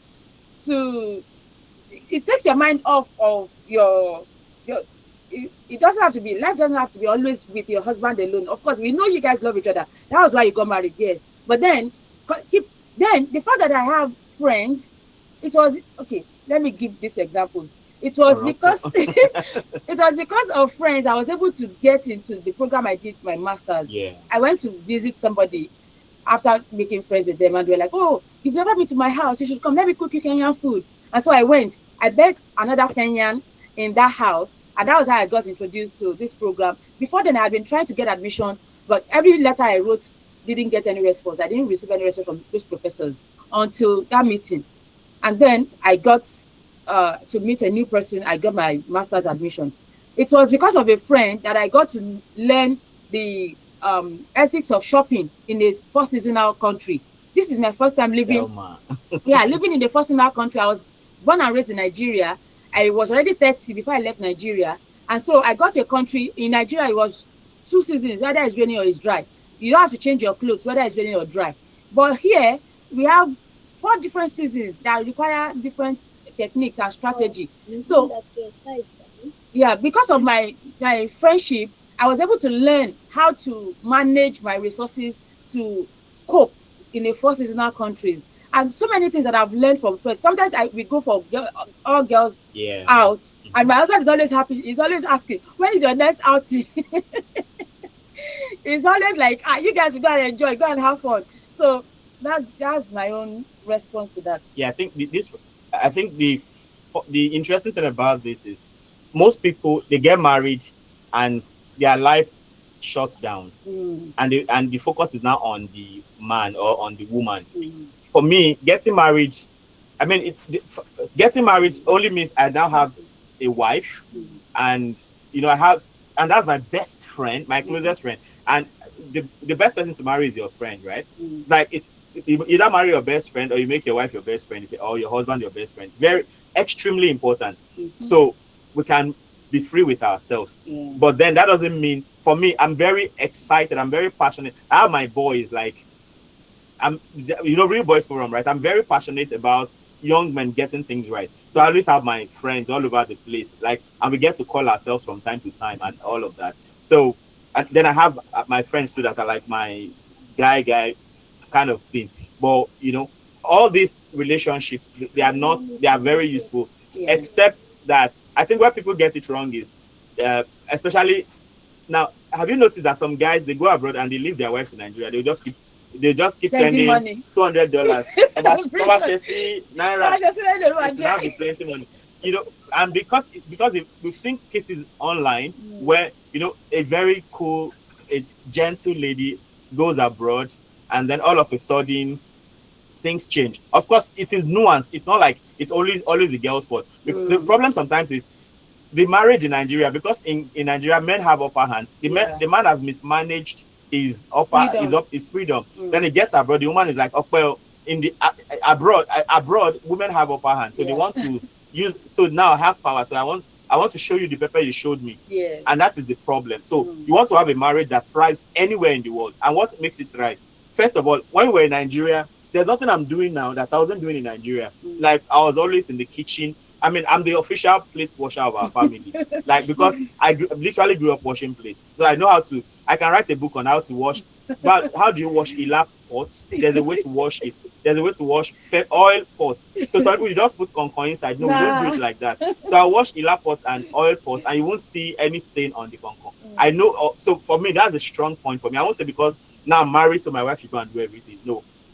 So for us, anywhere we go, it doesn't matter, because generally speaking, we didn't have an African marriage from the get-go. We're like, oh, this is my best friend and we want our best interest. So you should have your friends, but you don't want to have friends like they say in Yoruba, like what with the husband, or groups where it is always party, I should be party this week, party that week, and all these funny things.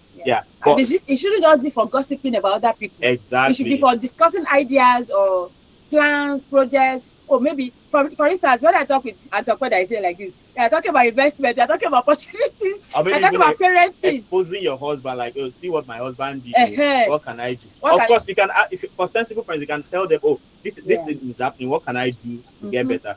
Not like you're now learning. Oh, show him pepper, or show her pepper. All this kind of stuff. You learn you share your similar, especially if you are in similar stages of raising children, like your children are of similar age. Of course, we share ideas about parenting, the challenges of the current phase our children are in, or even the struggles of living abroad. Yeah, what you do that makes your life. Yeah, so for instance, maybe she's pregnant and going through some symptoms and whatever. Oh, I remember my own time and I share my experience, what I did to cope, or what didn't work, or stuff like that. Those are the kind of friendship. It's not friendship about gossiping about other people. Those kind of things won't last. Yeah, so the next question. Okay, I think we sort of answered this question, but let's just read it out. So a question from Pratt. He said, what are the 2 to 3 non-negotiables that every modern couple needs to practice if they want their marriage to not just survive, but to thrive for the long haul? Personally, I would say the first is both of you should know God, fear God. Fear God is important. When you know and fear God, you would respect your spouse. You won't just treat them anyhow, because you know that you are accountable to God for them. So you don't treat them maliciously. You are not acting wickedly towards them. That's the first thing. Second thing is communication. You communicate. Don't joke with your communication. Talk about everything. If there's something bothering your mind, come, let's talk. Let's handle this matter. Don't let issues fester. Don't assume, and don't let issue fester, because if you let issue fester, you will start resenting your partner, which is not good for your marital health. And then the third would be, so first is fear God. Second is communicate. Third is, of course, watch out for each other's interests. Watch out for each other's interests. If you're watching out for your partner's interests, you won't stop them from taking a job just because you think it will make you look bad. Like this, Because there'll be any more. Like I remember reading a question on social media recently. Somebody was asking that my wife just got promoted after 2 years, even though she makes grammatical errors, I correct her English and everything, that this will be the second time she's getting promoted and her money is now double mine or something like that. And the person was like, I want to stop her from going to work because I feel like my ego is hurt. If you are watching out for your partner's interest, you'll be acting that way. You'd celebrate your partner for the promotion they are getting and even encourage them rather than feeling hurt.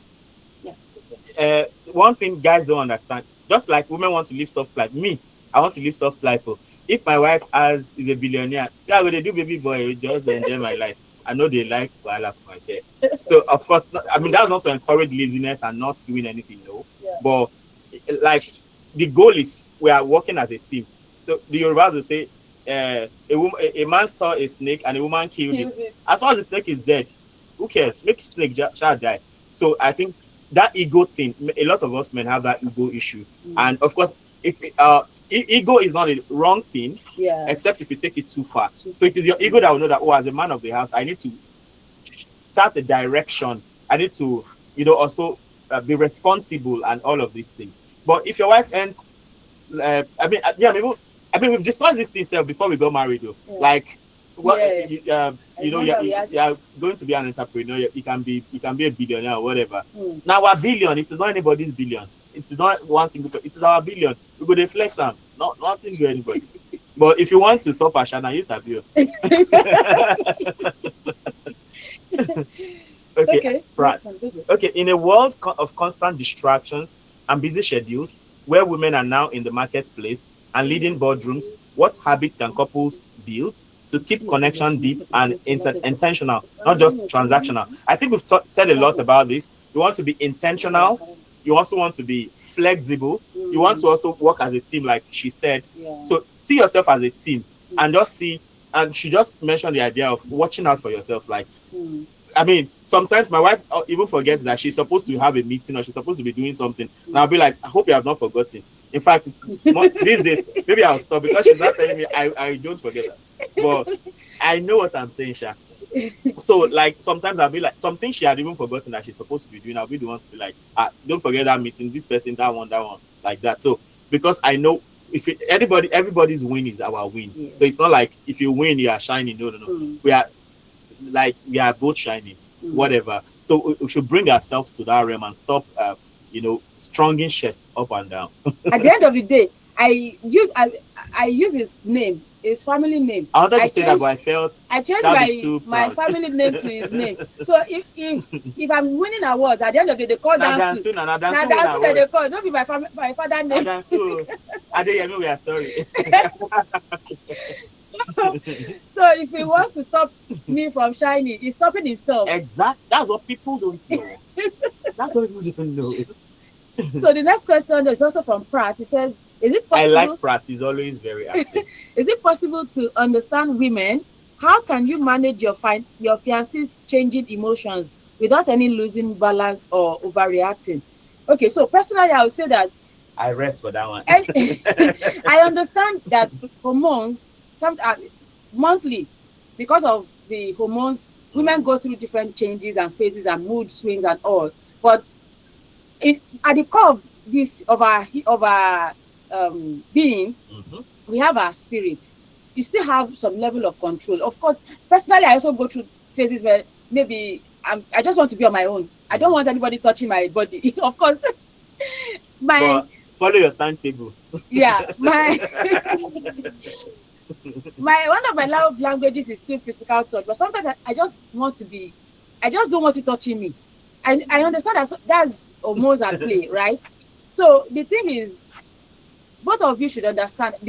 As the man, you should understand that sometimes, because of hormones, she might not have control over some things. Right. But even when she has control, when she doesn't have control, as a spiritual being, you need to be in charge of certain things to an extent, so that when hormones take over, it is recognizable. People can say, no, she's not always like that. So how would the fiancé now the fiancé is probably not here. How will she hear all these things you're saying? So if you if the woman is always erratic, she's not stable, she always goes through mood swings, and then so that will make it difficult. That's why I said at the core of it all, you are first a spiritual being. You should be able to take control of your emotions as a spiritual being.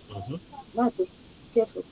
So ask the Lord to help you put your emotions in control, so that at least you are a stable human being first, so that when hormones take over, or when hormones have the upper hand and they try to manipulate or make you lose balance, it is obvious to people that, oh no, this is your usual self, this is just because I understand this person that is asking first that is it possible to understand women? Yes, sometimes it's possible. I mean, it's not possible to understand all women, but it's possible to understand your own woman. So that's why I said, based on your relationship, then if you notice that this person you are considering building a life with seems to be unstable, seems to be emotionally unbalanced, then you need to have a talk about it. Yeah. Because let them realize how their lack of stability, emotional stability, affects you and the dynamics of your relationship, and then help them see how things will be better if they can, establish a stability. So that kind of conversation is difficult to have, but it's necessary. Yeah. It's something you need to go sit down to say, we need to talk about this. I've noticed about you, and I would really love us to have a better experience. Yeah, I think we have practical experience too. One of the things, I mean, before we got married, right? One big advantage we had was that we're classmates, so we're always together, always talking and everything. By the time we discovered we were going to get married, it was the 400 level that it was finally sealed that okay, we are going to get married. So in part 5, we started praying together, we started reading books. So part of the things we did was, you list all the troubles from your family side, all the troubles from my family side, then we pray about this and that we don't want repetition of these things in our lives. Part of also what we did was we read a book by Oyenike about the fact that pregnancy is not a disease. Now that helps us to really understand that. Now, as Christians, right? I mean, it's hard to divorce this statement from Christianity. As human beings, we have a biological life, right? We have our normal. So for the women, you have your menarche every month, and that can lead to hormone imbalance. I mean, hormonal changes, changes there. But on the other side, as Christians, we have the life of God. That is the Zoe life, which supersedes the biological life. As a result of that, now as a man, it's very hard for me to just start making sweet mouth here. But personally, as a person, I hardly fall sick, because I understood. Well, why I stopped falling sick was because of poverty, first of all. Like, if I fall sick, now who go carry me go hospital? That mindset alone, so anytime my body was feeling any type of, once I just slept and woke up, I was fine. So by the time I now understood faith, I was like, if poverty could stop me from falling sick, okay, now even faith can do so much more. Now, in my wife's case, right, I remember after NYSC, she was working in Ibadan, and I was already working in Futa. So there was one day she came to Akure, and it was a period time, and during my undergraduate days, by period, I used to have cramps, yeah, serious ones, to the extent of vomiting. Like the peak of my period, I would always vomit. I would have weakness, bloating, lack of appetite, and everything. It was always serious until this season. I wanted to talk so when she came that day, I was in school. I was in Futa. I was already maybe graduate assistant or assistant lecturer in Futa. So she came that day, and she could not even stand straight. So she had to lean on whatever. And for me, because of the hard guy where I be now, I was like, why? Like, it was hard for me to empathize, but I had learned over the years to actually come to that place of, being able to empathize. But in as much as I empathized, I cared and everything, I told her that, hey, do you know that you can enjoy your life better? That, the word of God is there. Like, I think it's in Romans 3:11 that says that if the Spirit of God, if the Spirit that raised Jesus from the dead dwells in you, it will quicken your mortal body. So we started, saying those things, that even in pregnancy, now she's beautiful normally, right? In pregnancy, she's even more beautiful. So to the point I felt that we should be getting pregnant every day. Even people told us, when they see my pictures in pregnancy, they'll be like, you should be pregnant every year because you're thin. So and part of what we did that was so some Christians, we don't place at what is that thing? We don't place a demand on the word of God. Yes. If the word of God says that the spirit that raised Christ can quicken my mortal body, then I want that my body to be quickened. So we started confessing all of these things. When she first got pregnant, we didn't even know she was pregnant because we didn't want any pregnancy for the first 12 months. But we're doing something that was working until 10 months, everything, everywhere scattered, and fine. So at first she was going to have nausea. We just discovered, okay, what the solution to this is. We have already said no vomiting, no swollen legs, no big nose, no darkening or anything. And the vomiting was going to come. So she discovered, okay, don't drink plain water. Maybe you should drink cucumber infused water or something like that. And no vomiting. It's 2 pregnancies now, no vomiting. It doesn't mean that if you vomit, you are a sinner or you are not a Christian. No, that's not what we are saying, sincerely. The balance. Please get it. What we are saying is that you can, as a Christian, you can enjoy your life better by placing demand on the word of God. Because the life of God in you is stronger than your emotions, than your biology and everything. And this is a hard thing to say to many people, but I think you want to actually have a very sweet conversation with your fiancé. But in the first place, you also want to be sure you're not getting married to an immature person or somebody who is not teachable. If you marry somebody who is not teachable, you are in trouble already. Yes. You can abort mission already. If you think this person does not want to learn, all they know, or maybe you two are not teachable, you also want to be careful about that. So teachability is very important. Are they willing to learn? So I can imagine that even them, I'm not sure. I'm sure they don't enjoy being emotionally unstable too. So you can use that, like, hey, you can enjoy your life better than this. It may not happen overnight. Yes. It may not happen overnight. But if you say this standard, the spirit of, like, you can make confessions, like, if the spirit that raised Jesus Christ from the dead dwells in my mortal body, it dwells in me to cooking my mortal body. My mortal body is quickened. No disease in this family. No, you can say these things. Pregnancy is not a disease. No vomiting, no swollen legs. If you vomit, or you can confess it and still vomit and have swollen leg, but keep confessing until it doesn't happen again. And that's how that's how it all works. So I hope you can have a chat, or you can read some of these books. There's Supernatural Pregnancy. By Jackie Mize. Yeah. So you can. I don't know if you're also still able to get the Unique Arego book. Supernatural childbirth, and then pregnancy is not a disease by Oyinike Aregu. There are many books like that by having your faith, your biological life. For instance, we even went to the extent that, like, okay, kids vomit, kids have issues when they are teething, but like our kids will not have teething sickness or anything like that. It's not like they don't get sick, right? But we place demand on the word of God that what happens. As a teenager, they become rebellious. They are not teenagers yet, but we are trusting God that they don't have those things. Don't have to happen, basically. Or people have midlife crisis. We will not have midlife crisis. That is biology. But there's Zoe, which overrules that. I hope you can have this kind of conversation and read some books together, especially if she's very teachable. If she's not teachable, you want to break the relationship yesterday. Yeah, I was interviewed, though. Maugbe, I was interviewed. Interestingly, I got 83.3% on a secondary school SS2 list. Okay. So I'm still looking through. Are you sure you have not bypassed some? If you can cheat with me, okay. Yeah. These are some nuggets. Okay. I'm looking through the chat to read the questions. Okay, they say, Papa, please, can the pitfalls be stated again? I had network glitch. Okay, pitfalls of marriage, right? Yeah, those 5. I think we can focus on those 5. Yeah, so the top 5 reasons why marriages break were found to be communication or lack of it, money, financial issues, right? Sex, unrealistic expectations, and third-party influence. So these things, of course, now when it comes to communication, I think we've talked extensively on that. Also financial financial aspect as well. Then sex, let's talk about sex. I think he talked about sex to an extent. I'll just say for my own part, so for women personally, I think maybe we have many women who are like me here. Women, we don't have these.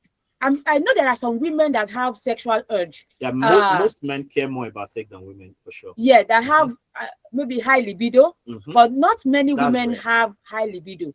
And so for many women like me, who don't have high libido, who don't have sexual urge, we might not really understand or empathize with our husbands when they keep be frustrating asking for sex every time.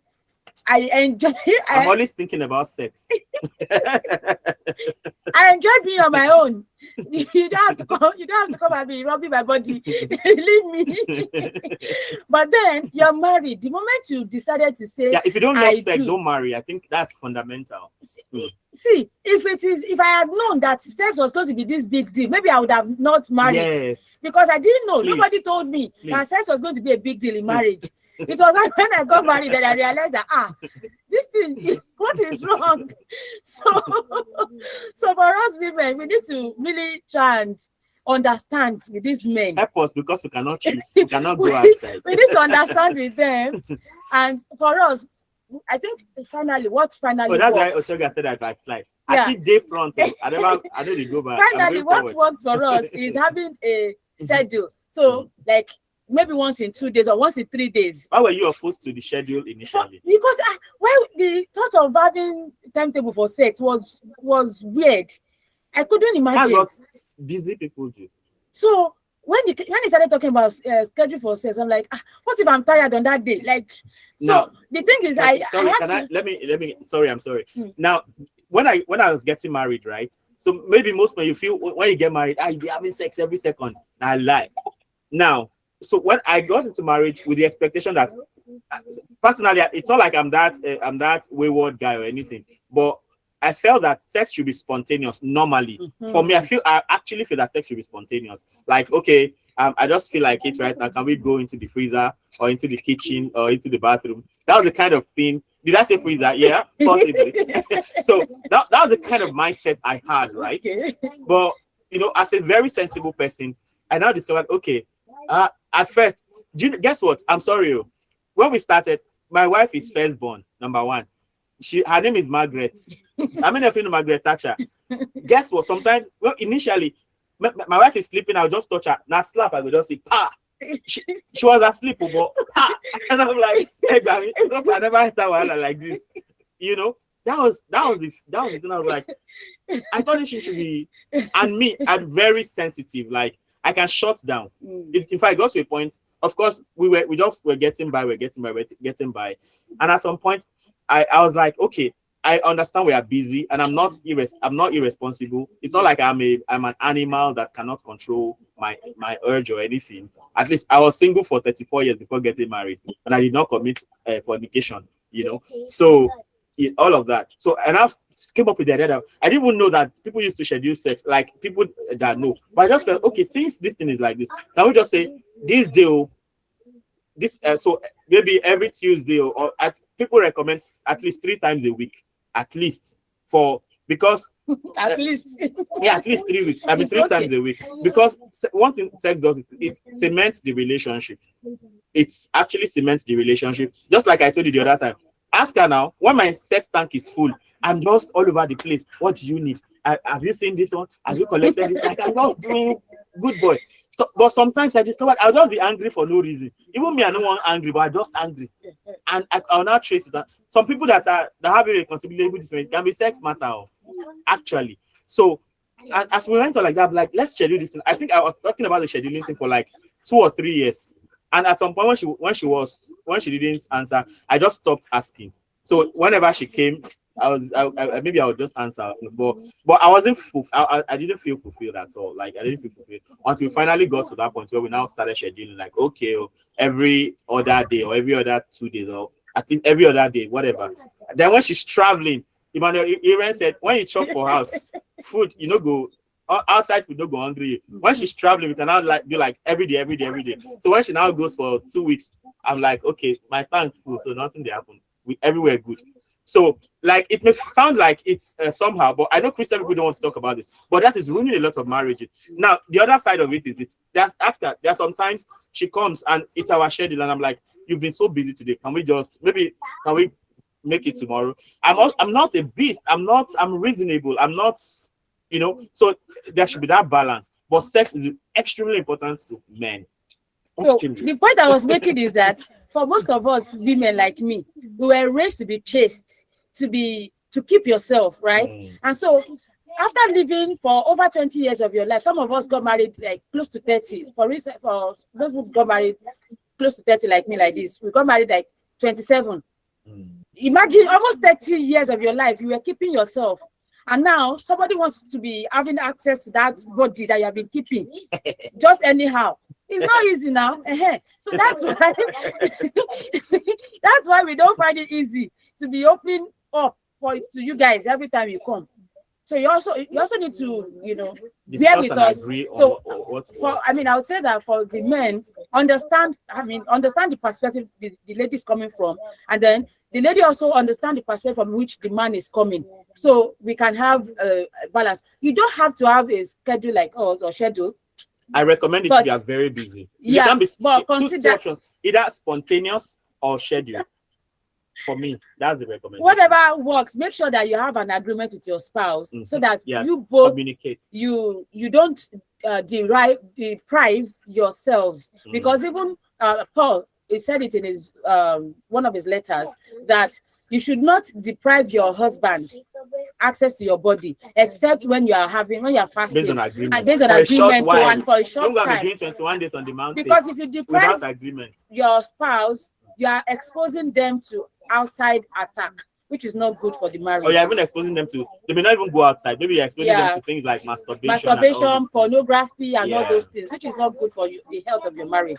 And so that's the number 3. Number 4 is third party. Now, third party, there are points in time when you need third parties in your marriage, and the third parties you need, maybe you somebody that your husband respects or somebody that your wife respects, that you need them to talk to your wife regarding a particular matter, or you have a mentor, marriage mentor, that you both go to frequently to, you know, keep your issues resolved.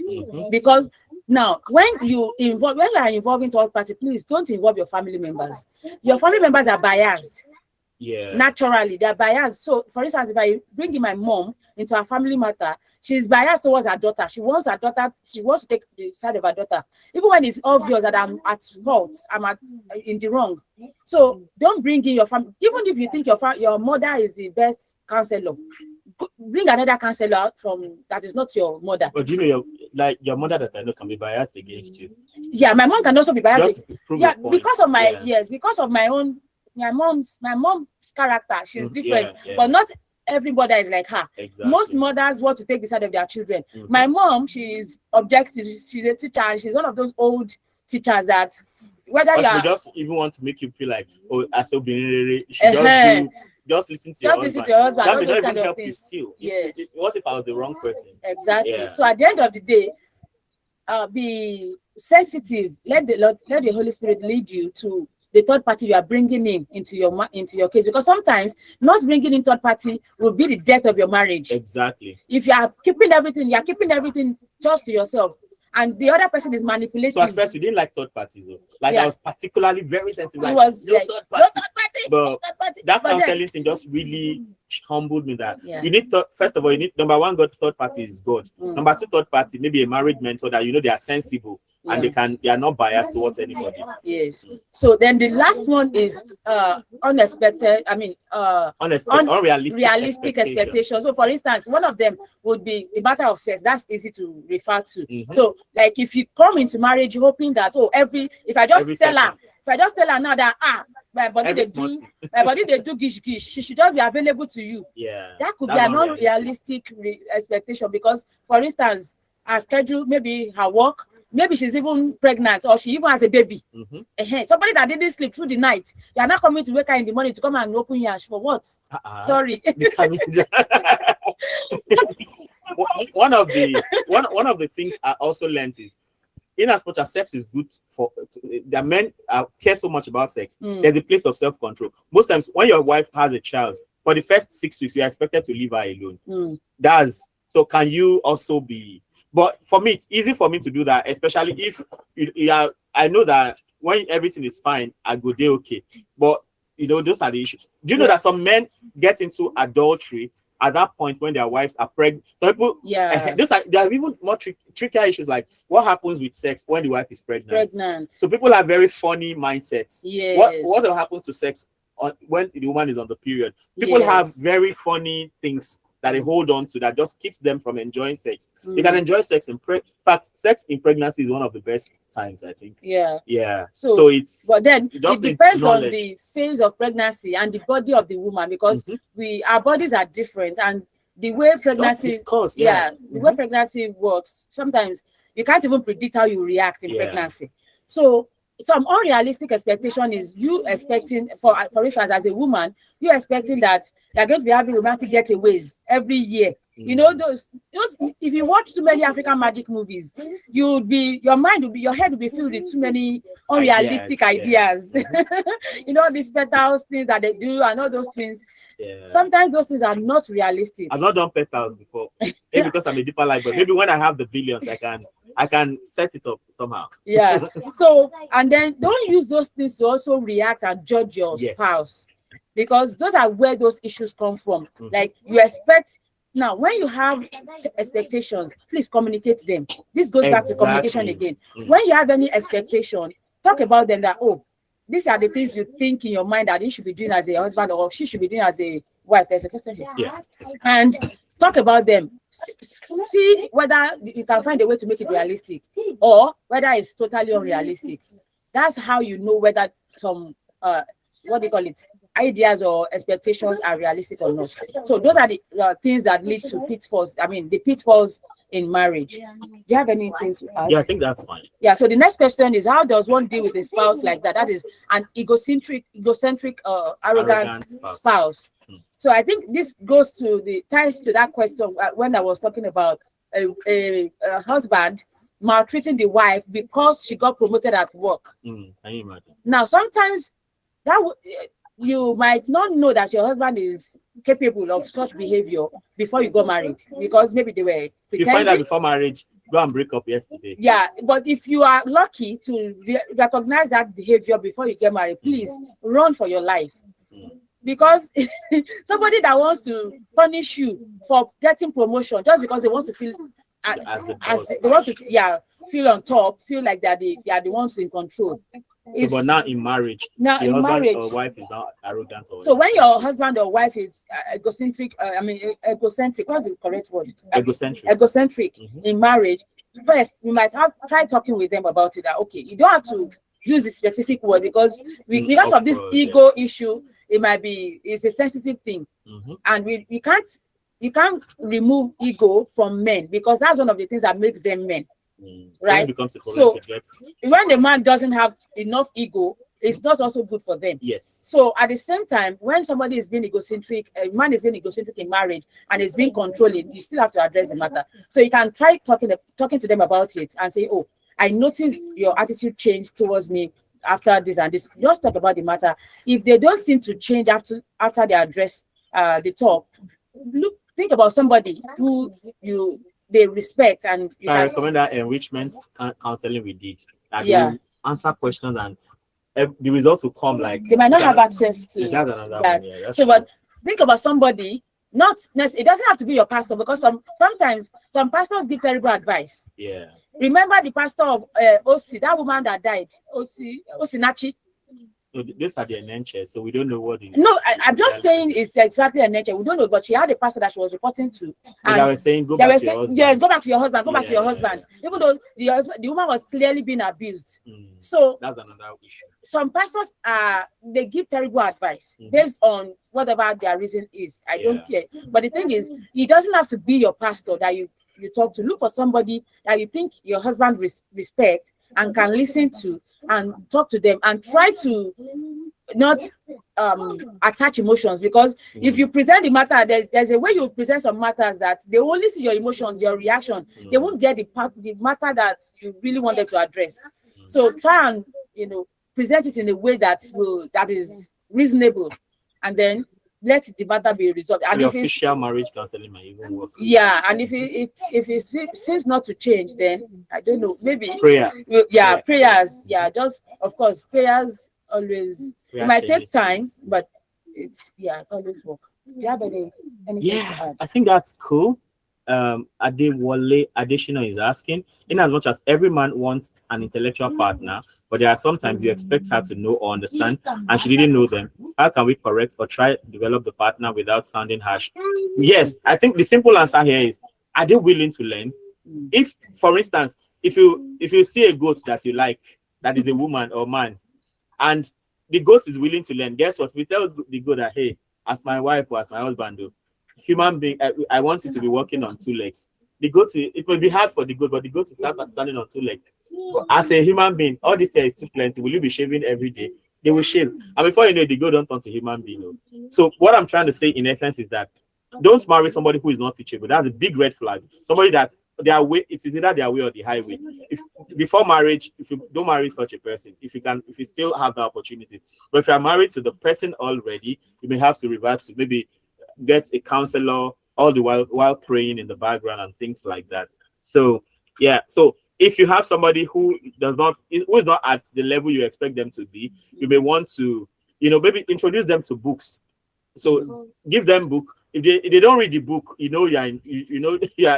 should run for your life. You can still run. Not just giving them the book, you can both schedule time to read the book together and discuss what you're learning from the book. Exactly. And then you can also talk about the issues that you noticed, and then say, maybe in case anything like this happens in the future, based on what you read in this book, this is a possible, an alternative way to react or to respond or to address or something. Those are, then how you address the matter matters. Yes, don't come like you're talking to your baby. Yeah, if you come with a condescending approach, nobody will the woman would also be defensive. Yes.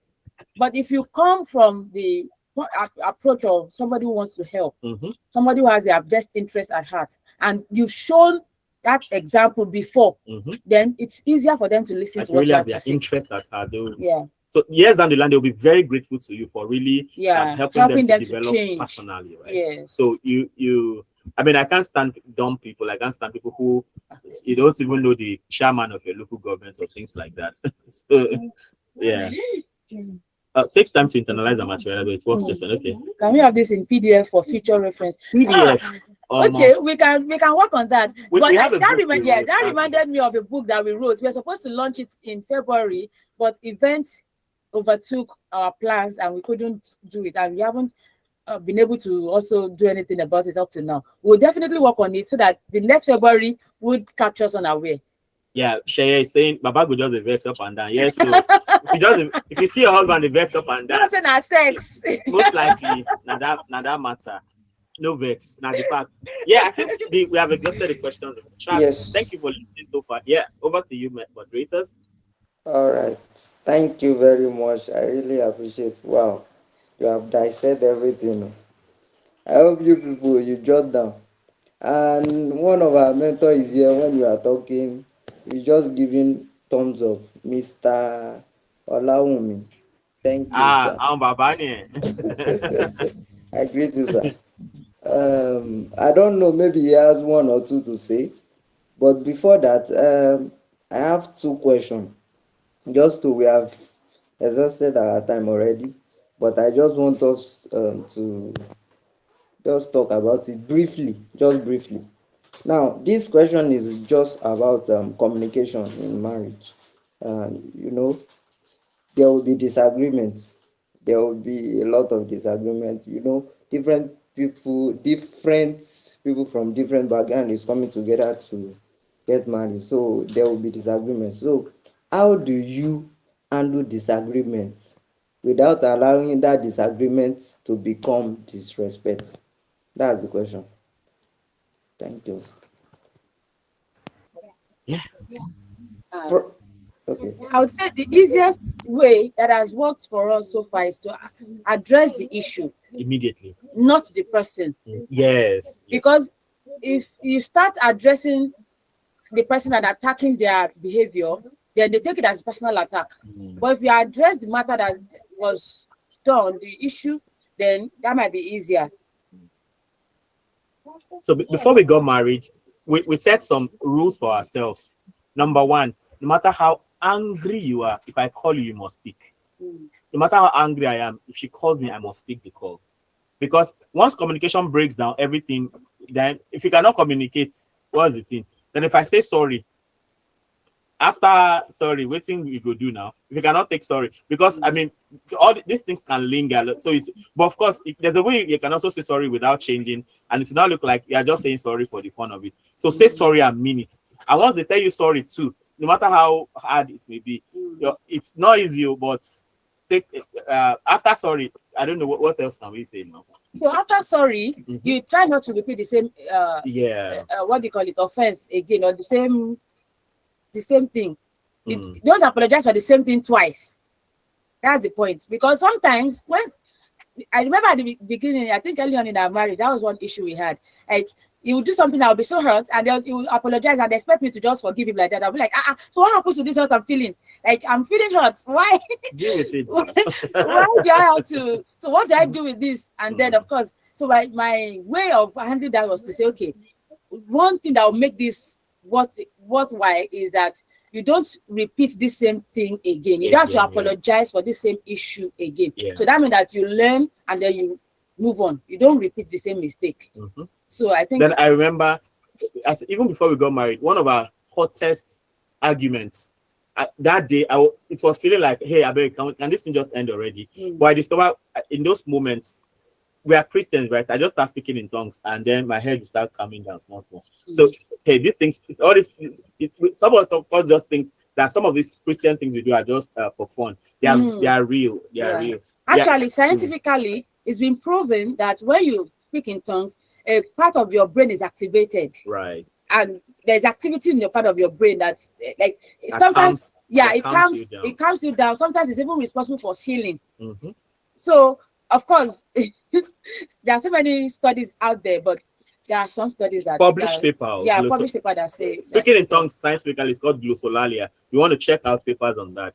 Yes. So there's a question here which I think is have we thoroughly addressed that actually? Okay. Okay. So this question is personally, I mean, basically for married people, which I think we haven't quite addressed many in this session. And the person is asking for people who are already married but didn't seem to get it right. So I understand that this can be quite tough. It can be difficult. So the person, you want to read everything. So let me read. The person says, "What advice do you have, perhaps for those who didn't really get it right in marriage, like the issue of woman carrying the old brunt in, and the man is only dropping money. She can't now improve herself as much, while the man is getting more degrees. The issue of sex and fidelity too. How do you approach it?" Now, this issue of the woman carrying the brunt, this is something that was prominent in my mother's generation. I remember growing up, seeing many women doing so many work, going to work in the morning, coming back to do business in the evening again, doing weekend business, doing everything, and the man is just doing one job, and the woman is carrying all the brunt of the marriage. Because I mean, just once they drop money, it's enough. It's over. That's if I'm dropping money is just the beginning. Exactly. So I would say that the first would be to address it, because for me, I think it's always good to let the person. See, Ojuban shake me. I'm sorry, I'm going to translate in English. See, Ojuban shake me. If your eye is making dirt, what do you call that? It's shaking. That thing that comes out in the corner of your eye like this, you remove it and then you show the eye to see the dirt that is coming out of it. So personally, that's the kind of person I am. I believe that if you are doing something, if you're not doing something right, I should address it with you first. So let you know that this is where you are faltering. Address it. Of course, we need wisdom with addressing, because we need to pray. Oh, ocular discharge. Thank you so much. My microbiologist. Ocular discharge. Thank you.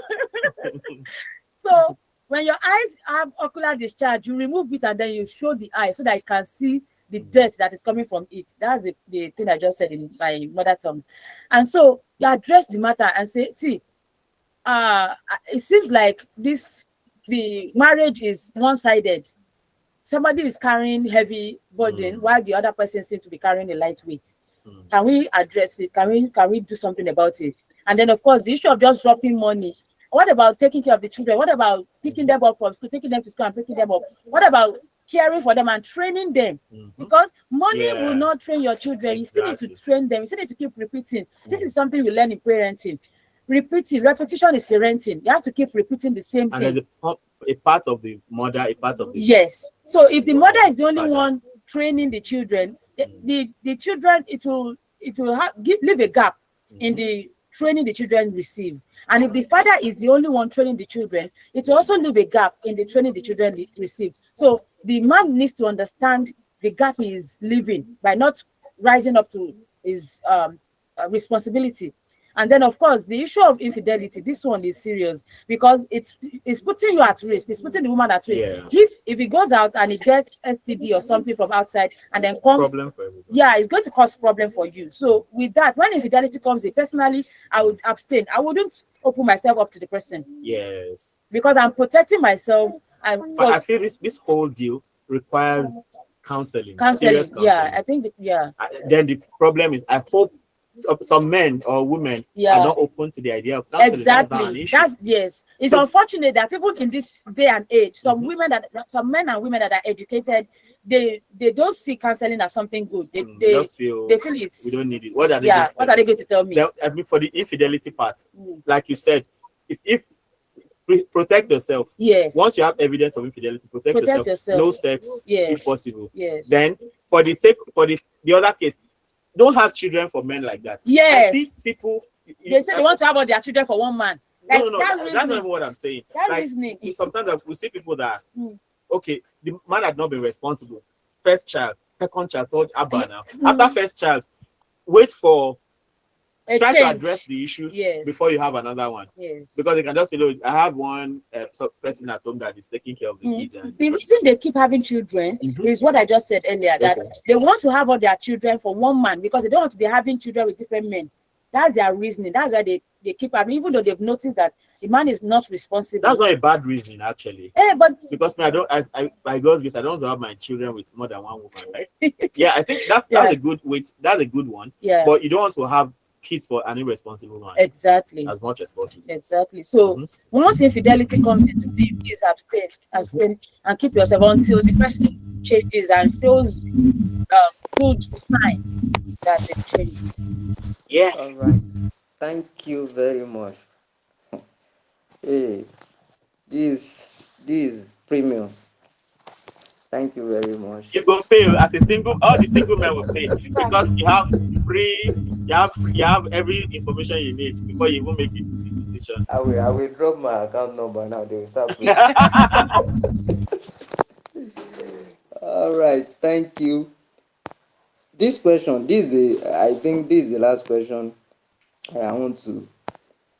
In 2 minutes, I will just give two of you 2 minutes to just answer this question. Then I will give Mr. Olawumi just to address us before we close. Now, don't be biased towards RBF. But you can call Auntie Okwetu from RGF so that Ojoro can. Okay, we go to that one now. All right. Now, this is the question.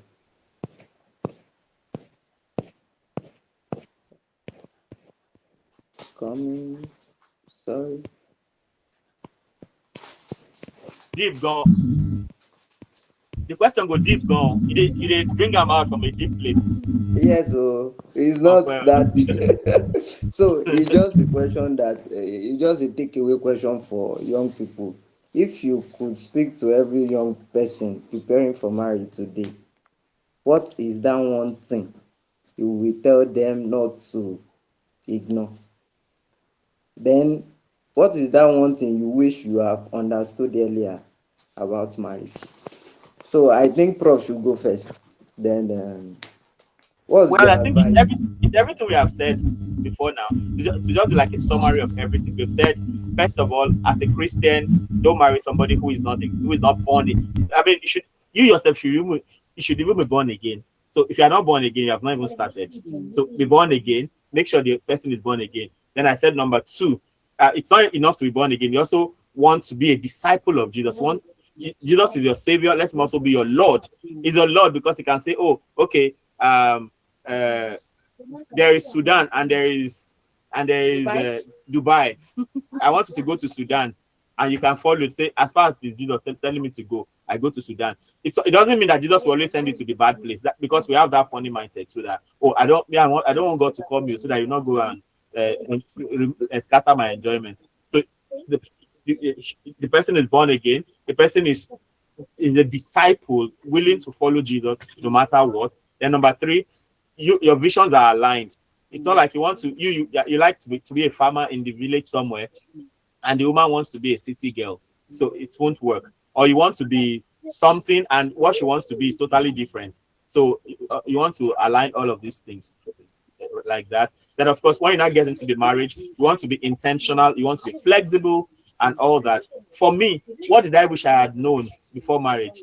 I don't know, because I sincerely prepared because, like I told you, my parents were divorced when I was only 2 years old. So I as a 300 level, I got to that point. That was 2008, 2009. I got to that point where I was like, God, I want a family that when they see the family that will come from me, they cannot reconcile it with the family I'm coming from. So because of that, I started reading. And you see, the funny thing is, I think reading, is it Gary Smalley now? This guy, reading Gary Smalley. He said you go to school to study biology, mathematics for 4 years, but marriage that can decide your destiny. Nobody goes to school for that. So it means you have to do a self-reading. So that's how we read plenty books. Some of the most impactful books I will never forget are the books you just mentioned, like Love, Sex, and Lasting Relationships by Chip Ingram. I always recommend it. Then for men, is it Dan Benson, The Total Man? Dan Benson. Then any book by Miles Munro on marriage, go and read it. Any book by Billy Akoni on marriage, go and read it.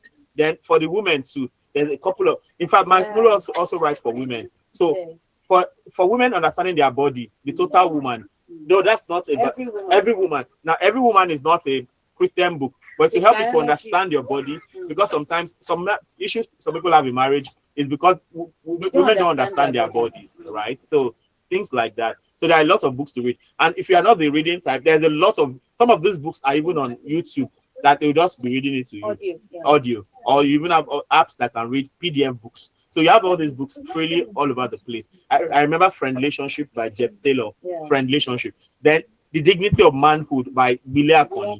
I mean, I won't forget these books. I mean, for the women, maybe you can say some of these books. Yeah. So to answer the question, I would say if a man doesn't respect you, doesn't value your opinion, he takes decisions for you without consulting you, without having a discussion with you. Like you're not like in a partnership. In a partnership, it's more like a condescending relationship. The Lord and Savior, Please just run, because you know. People, so what if they're already married? How they no, so you're talking about before. Okay. Advice that you give to young people before they get married, like the signs to look out for. Yes. Because before you get married, you both will put your best behavior. You put up your best behavior. So if that is your best behavior before you get married, then you know you are in for something deeper, which is not pleasant. So if they don't respect you, they don't value your opinion, and they always make jokes at your expense, like jokes that would make you feel embarrassed and stuff like that. Please, like those are like it don't matter. Those are not. That's not a good place to be. And then, of course, somebody that makes makes fun of your family, your family circumstance, or your whatever things that are important to you. They don't value the things that are important to you as much as you do. Then I don't think that's a good place to be. And then, of course, if you guys don't share similar values, Christian values. Now, I understand that doctrines differ, but there are some doctrines that are key. So personally, if I was born and raised in the Anglican Church, I know some people don't know the difference between Anglican and Catholic. But if I were approached by somebody who was born and raised in Catholic Church, I would say no, I would decline. But who is not willing to learn? If the person is not willing to come to common ground, right? Because normally Anglican and Deeper Life will not work. People will say that Anglican and Catholic are similar. They are similar. There's no difference. But personally, I cannot deal.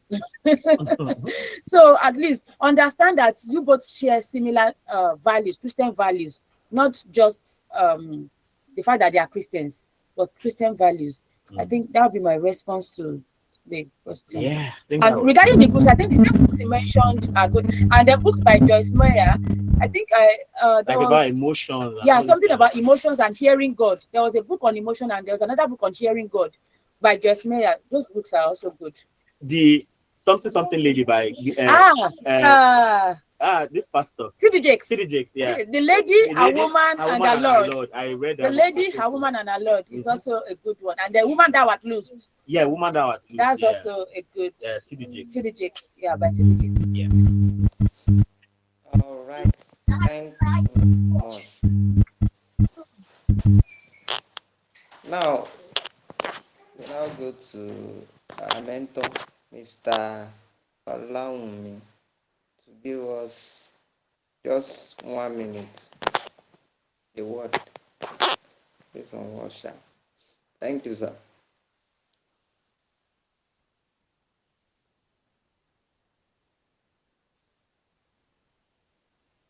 Mr. Falawumi, are you there? Can you hear me, sir? There are two other homies in the group. Okay. Abai- Mr. Bayo. Okay. Thank you so much. I was surprised because I'm very new to the game. Yeah, so I've been here. After one picking. I've been here enjoying myself since morning, laughing and enjoying the company of Dr. Dansu. I would say like an encouraging word. I think one of the things that God has used to help us in our marriage so far is openness. We are very open to thoughts. So, and they've been saying it before we got married that if there is a place where, if you are truly a Christian, where you will be tested, I mean, it's in marriage, because you will be with someone who is, let me use the Yoruba word, Orietan.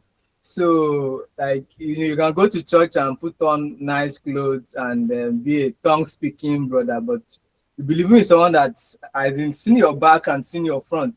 So, like, we'll be tested on so many things that we learn from the scripture, and it's a place of growth. So as men, we should be very humble to learn. So if our wife can't, if we've become so rigid that we can't be told the truth by our wife, then that kind of man is bound to fall. The man will soon misbehave outside. So we should be very humble, very. I didn't know when I said amen to that. That cat up of man is bountiful. I said amen. Yeah, so it's a blessing. So I mean, just like the general saying, if marriage is settled, the chance of being successful is very high. And so if we marry rightly, we do not marry a foolish woman, like Dr. Dansu was saying. So if we want to know a foolish woman, it's the opposite of Proverbs 31. So I mean, even if maybe, let me take for instance, at the beginning might be rough, maybe at the beginning of the marriage, like maybe I may want to use in our case and all that. Maybe one person is working, one person is doing that. As long as you have that strong agreement, there is that strong agreement. I mean, the chance that you're going to make it on the long run is very high. So it's, I said that would be my encouragement to brothers in the house. Please be humble, and then if you are not married, prepare your heart. If you prepare your heart in marriage is a place of learning. Thank you so much. So I would want mommy need to.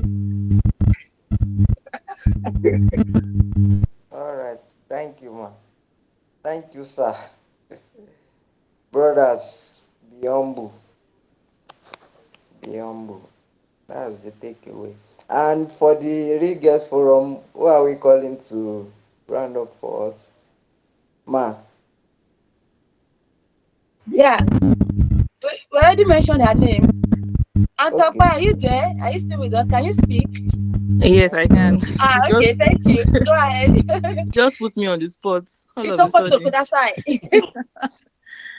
kudasai. Okay. Thank you for the session. I really learned a lot. I just quickly want to say thank you to our professors, our amiibo professors. They are also mentors to us. So I'm really happy to join this session.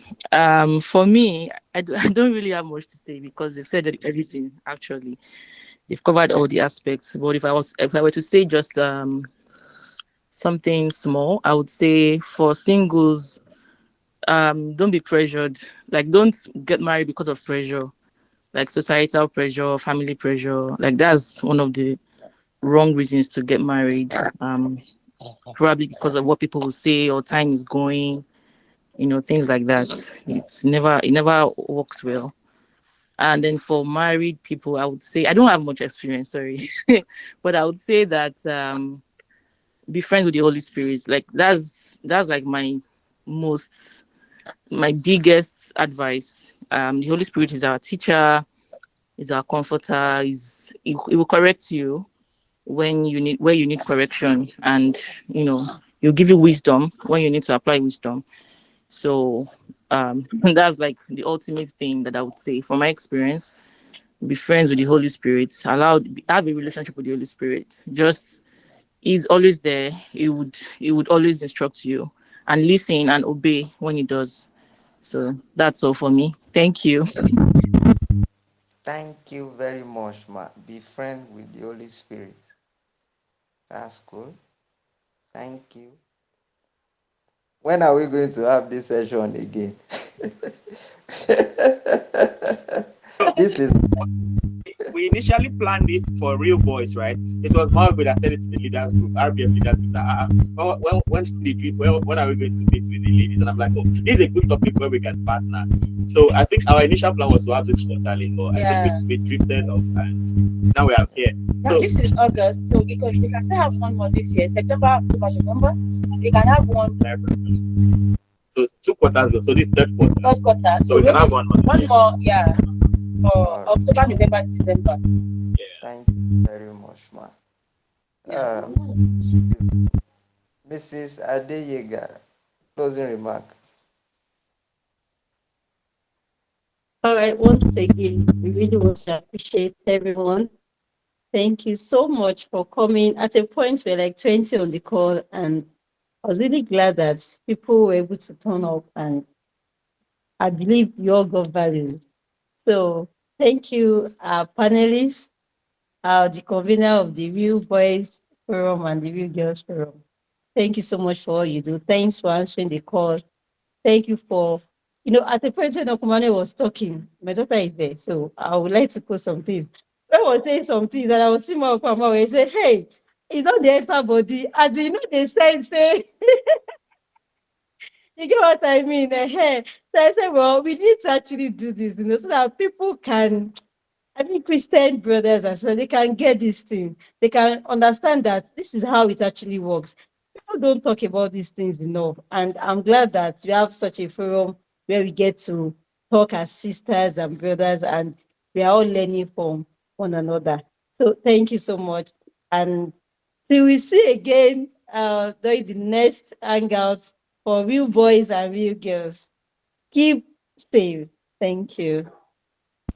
Thank you very much. I think we should decide right now when are we going to have it. And the next one, you are going to plan it so that we'll just come and join you. Okay. This one we planned this and you came to join us. Okay. Yeah.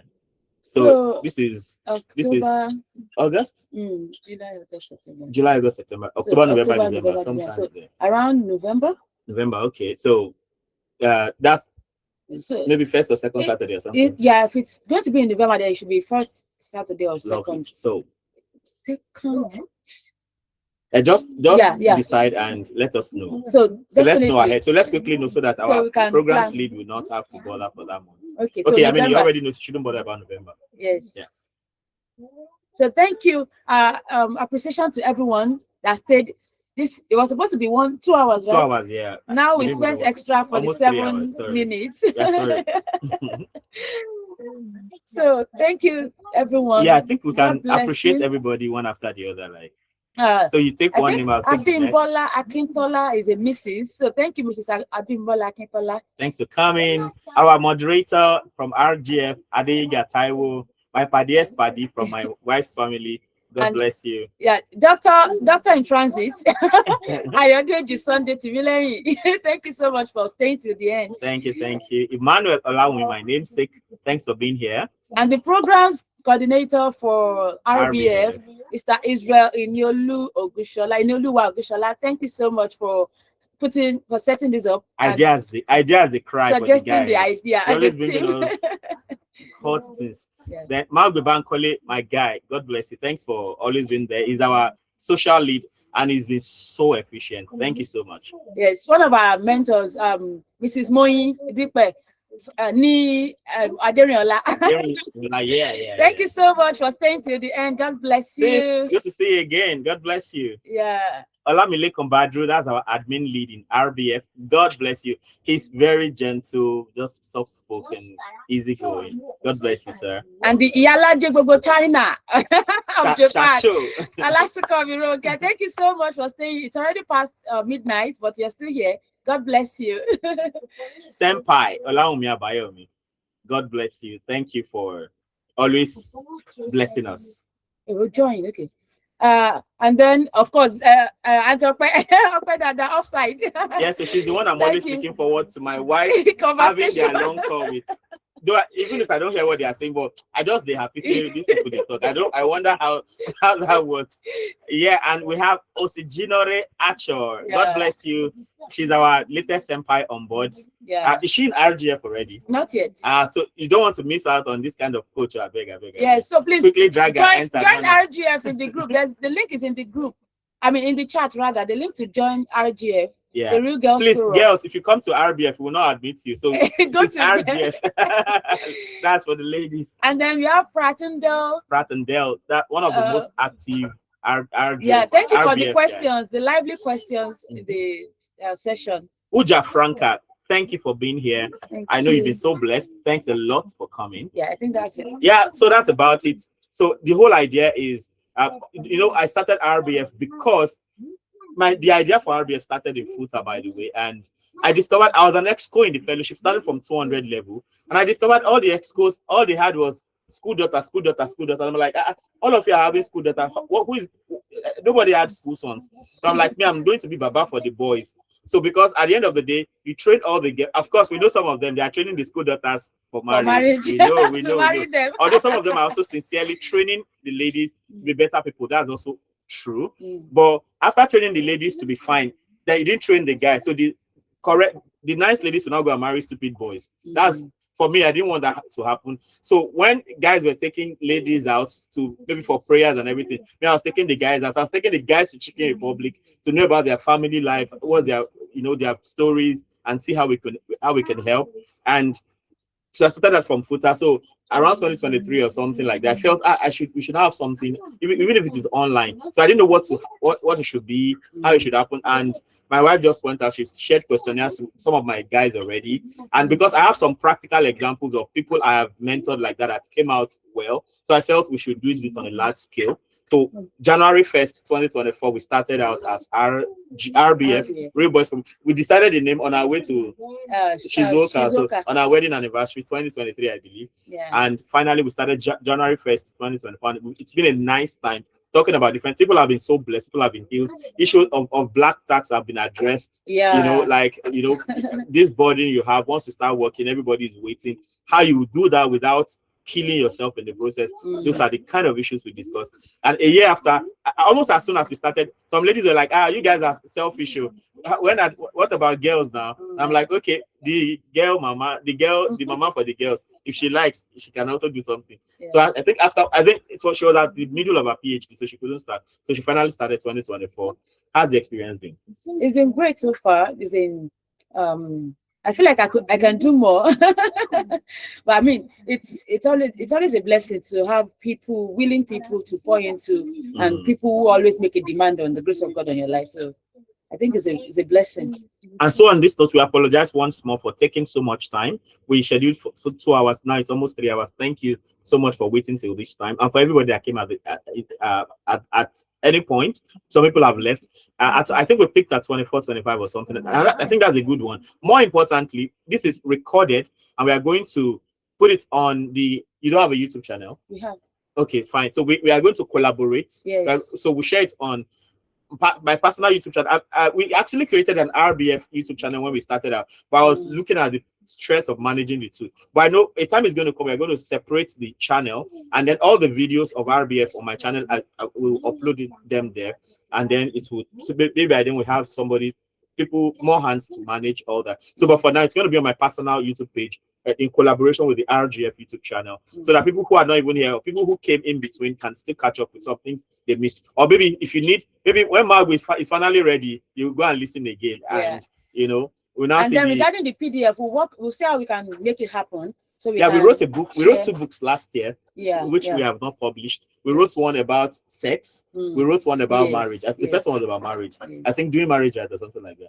And the second one is sex rewind or something like that. Yes. So someday soon we should be able to get these books out. And so to add to that, if anybody needs counseling after maybe after going through this session, you feel like, oh, I need help, I need somebody to listen to me, please feel free to reach out to any of us, whether in the RBF group or RGF. Feel free to reach out, and of course, your case will be confidential. We don't share personal issues. Sweetly, in RBF, I think we witnessed up to 4 or 5 marriages since we started. At one of the marriages, we counseled the couple. And they're doing great.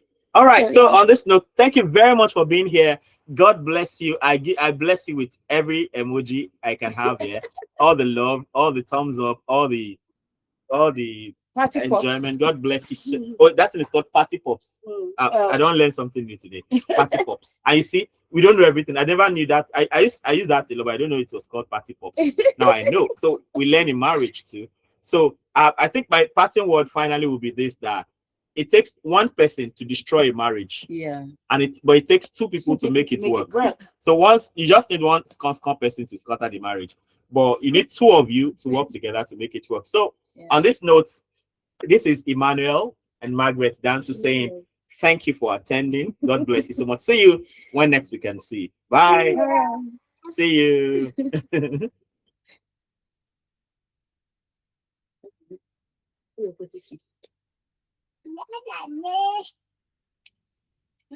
Yeah,